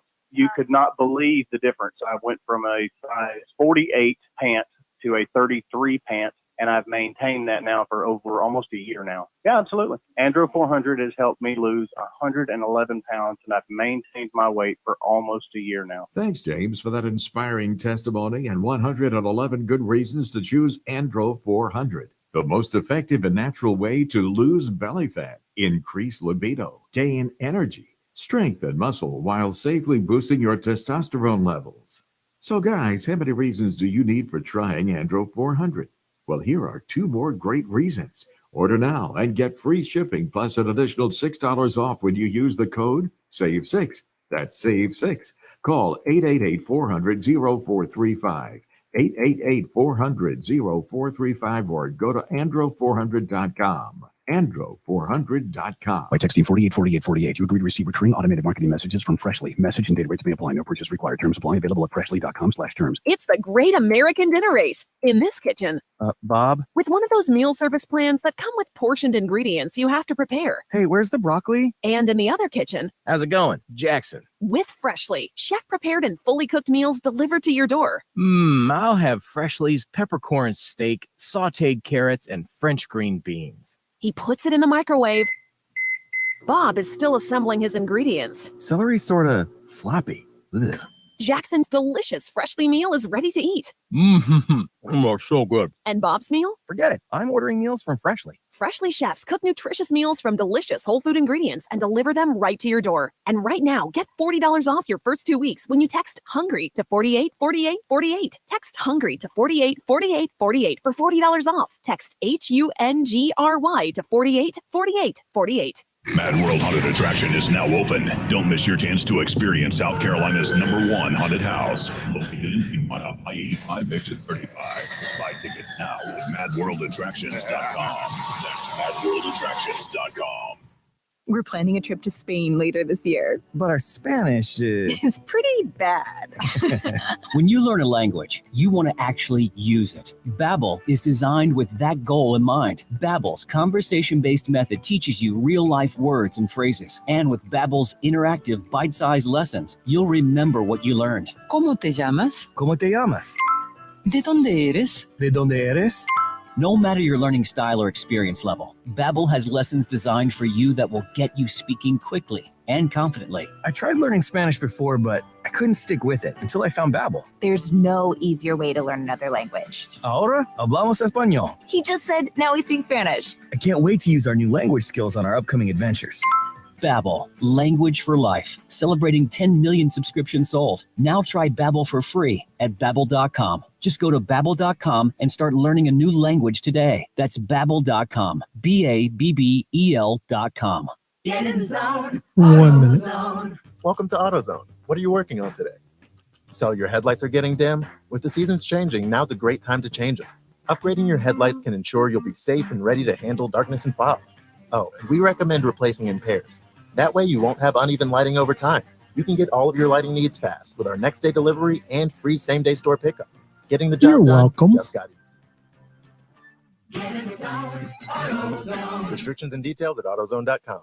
Hey, you should move over. Red right return. Right, red right return. No, just red right return because you're... No, I'm saying red right return, but then right to agree. Okay, but you're on the... I should have said correct. I know it's red right return, but... You're on the left and it's red right return. Red right return. The tides can turn quick on the water. Progressive has you covered as a leader in boat insurance. Get a quote today at progressive.com. Oh, I was on the left. Right. Please stop talking. Progressive Casualty Insurance Company and Affiliates. Join the Rob Brown Lockdown on Twitter. Tweet at The Rob Brown Show on the Upstate Sports Leader, ESPN Upstate.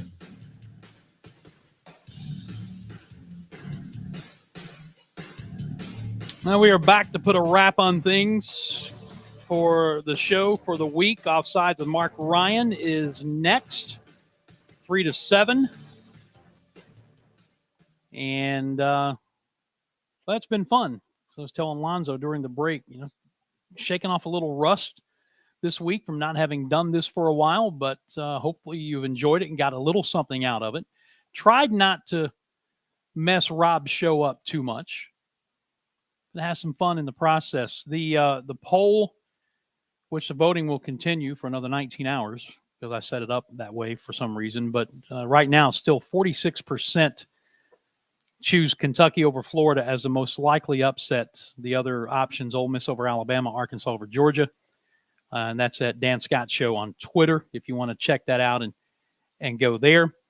The other college football note that I had that we didn't really get into was the AAC, after being raided by the Big 12, after the Big 12 lost Texas and Oklahoma, the Southeastern Conference, they made a point. They were going to go after Air Force, Colorado State, Boise State, and San Diego State to try and recover and expand their footprint.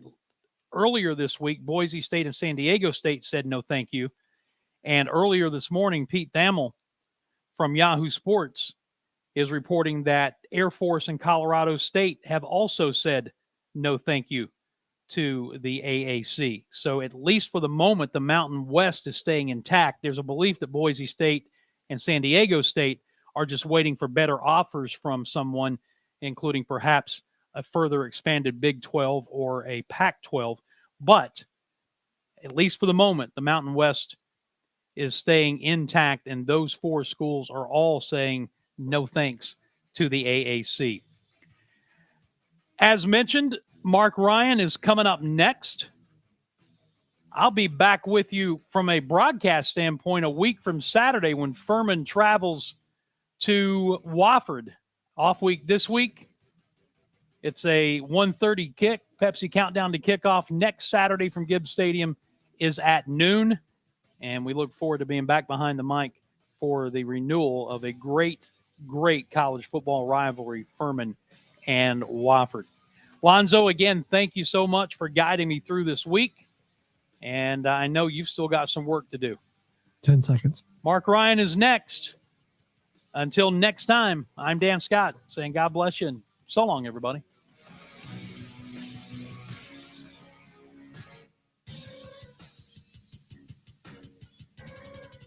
ESPN Upstate, WYRD Greenville, WORD Spartanburg, WFBC FM HD3. An Odyssey station. This is Sports Center. I'm Doug Brown. Buccaneers tight end Rob Gronkowski and linebacker Jason Pierre-Paul will be game time decisions against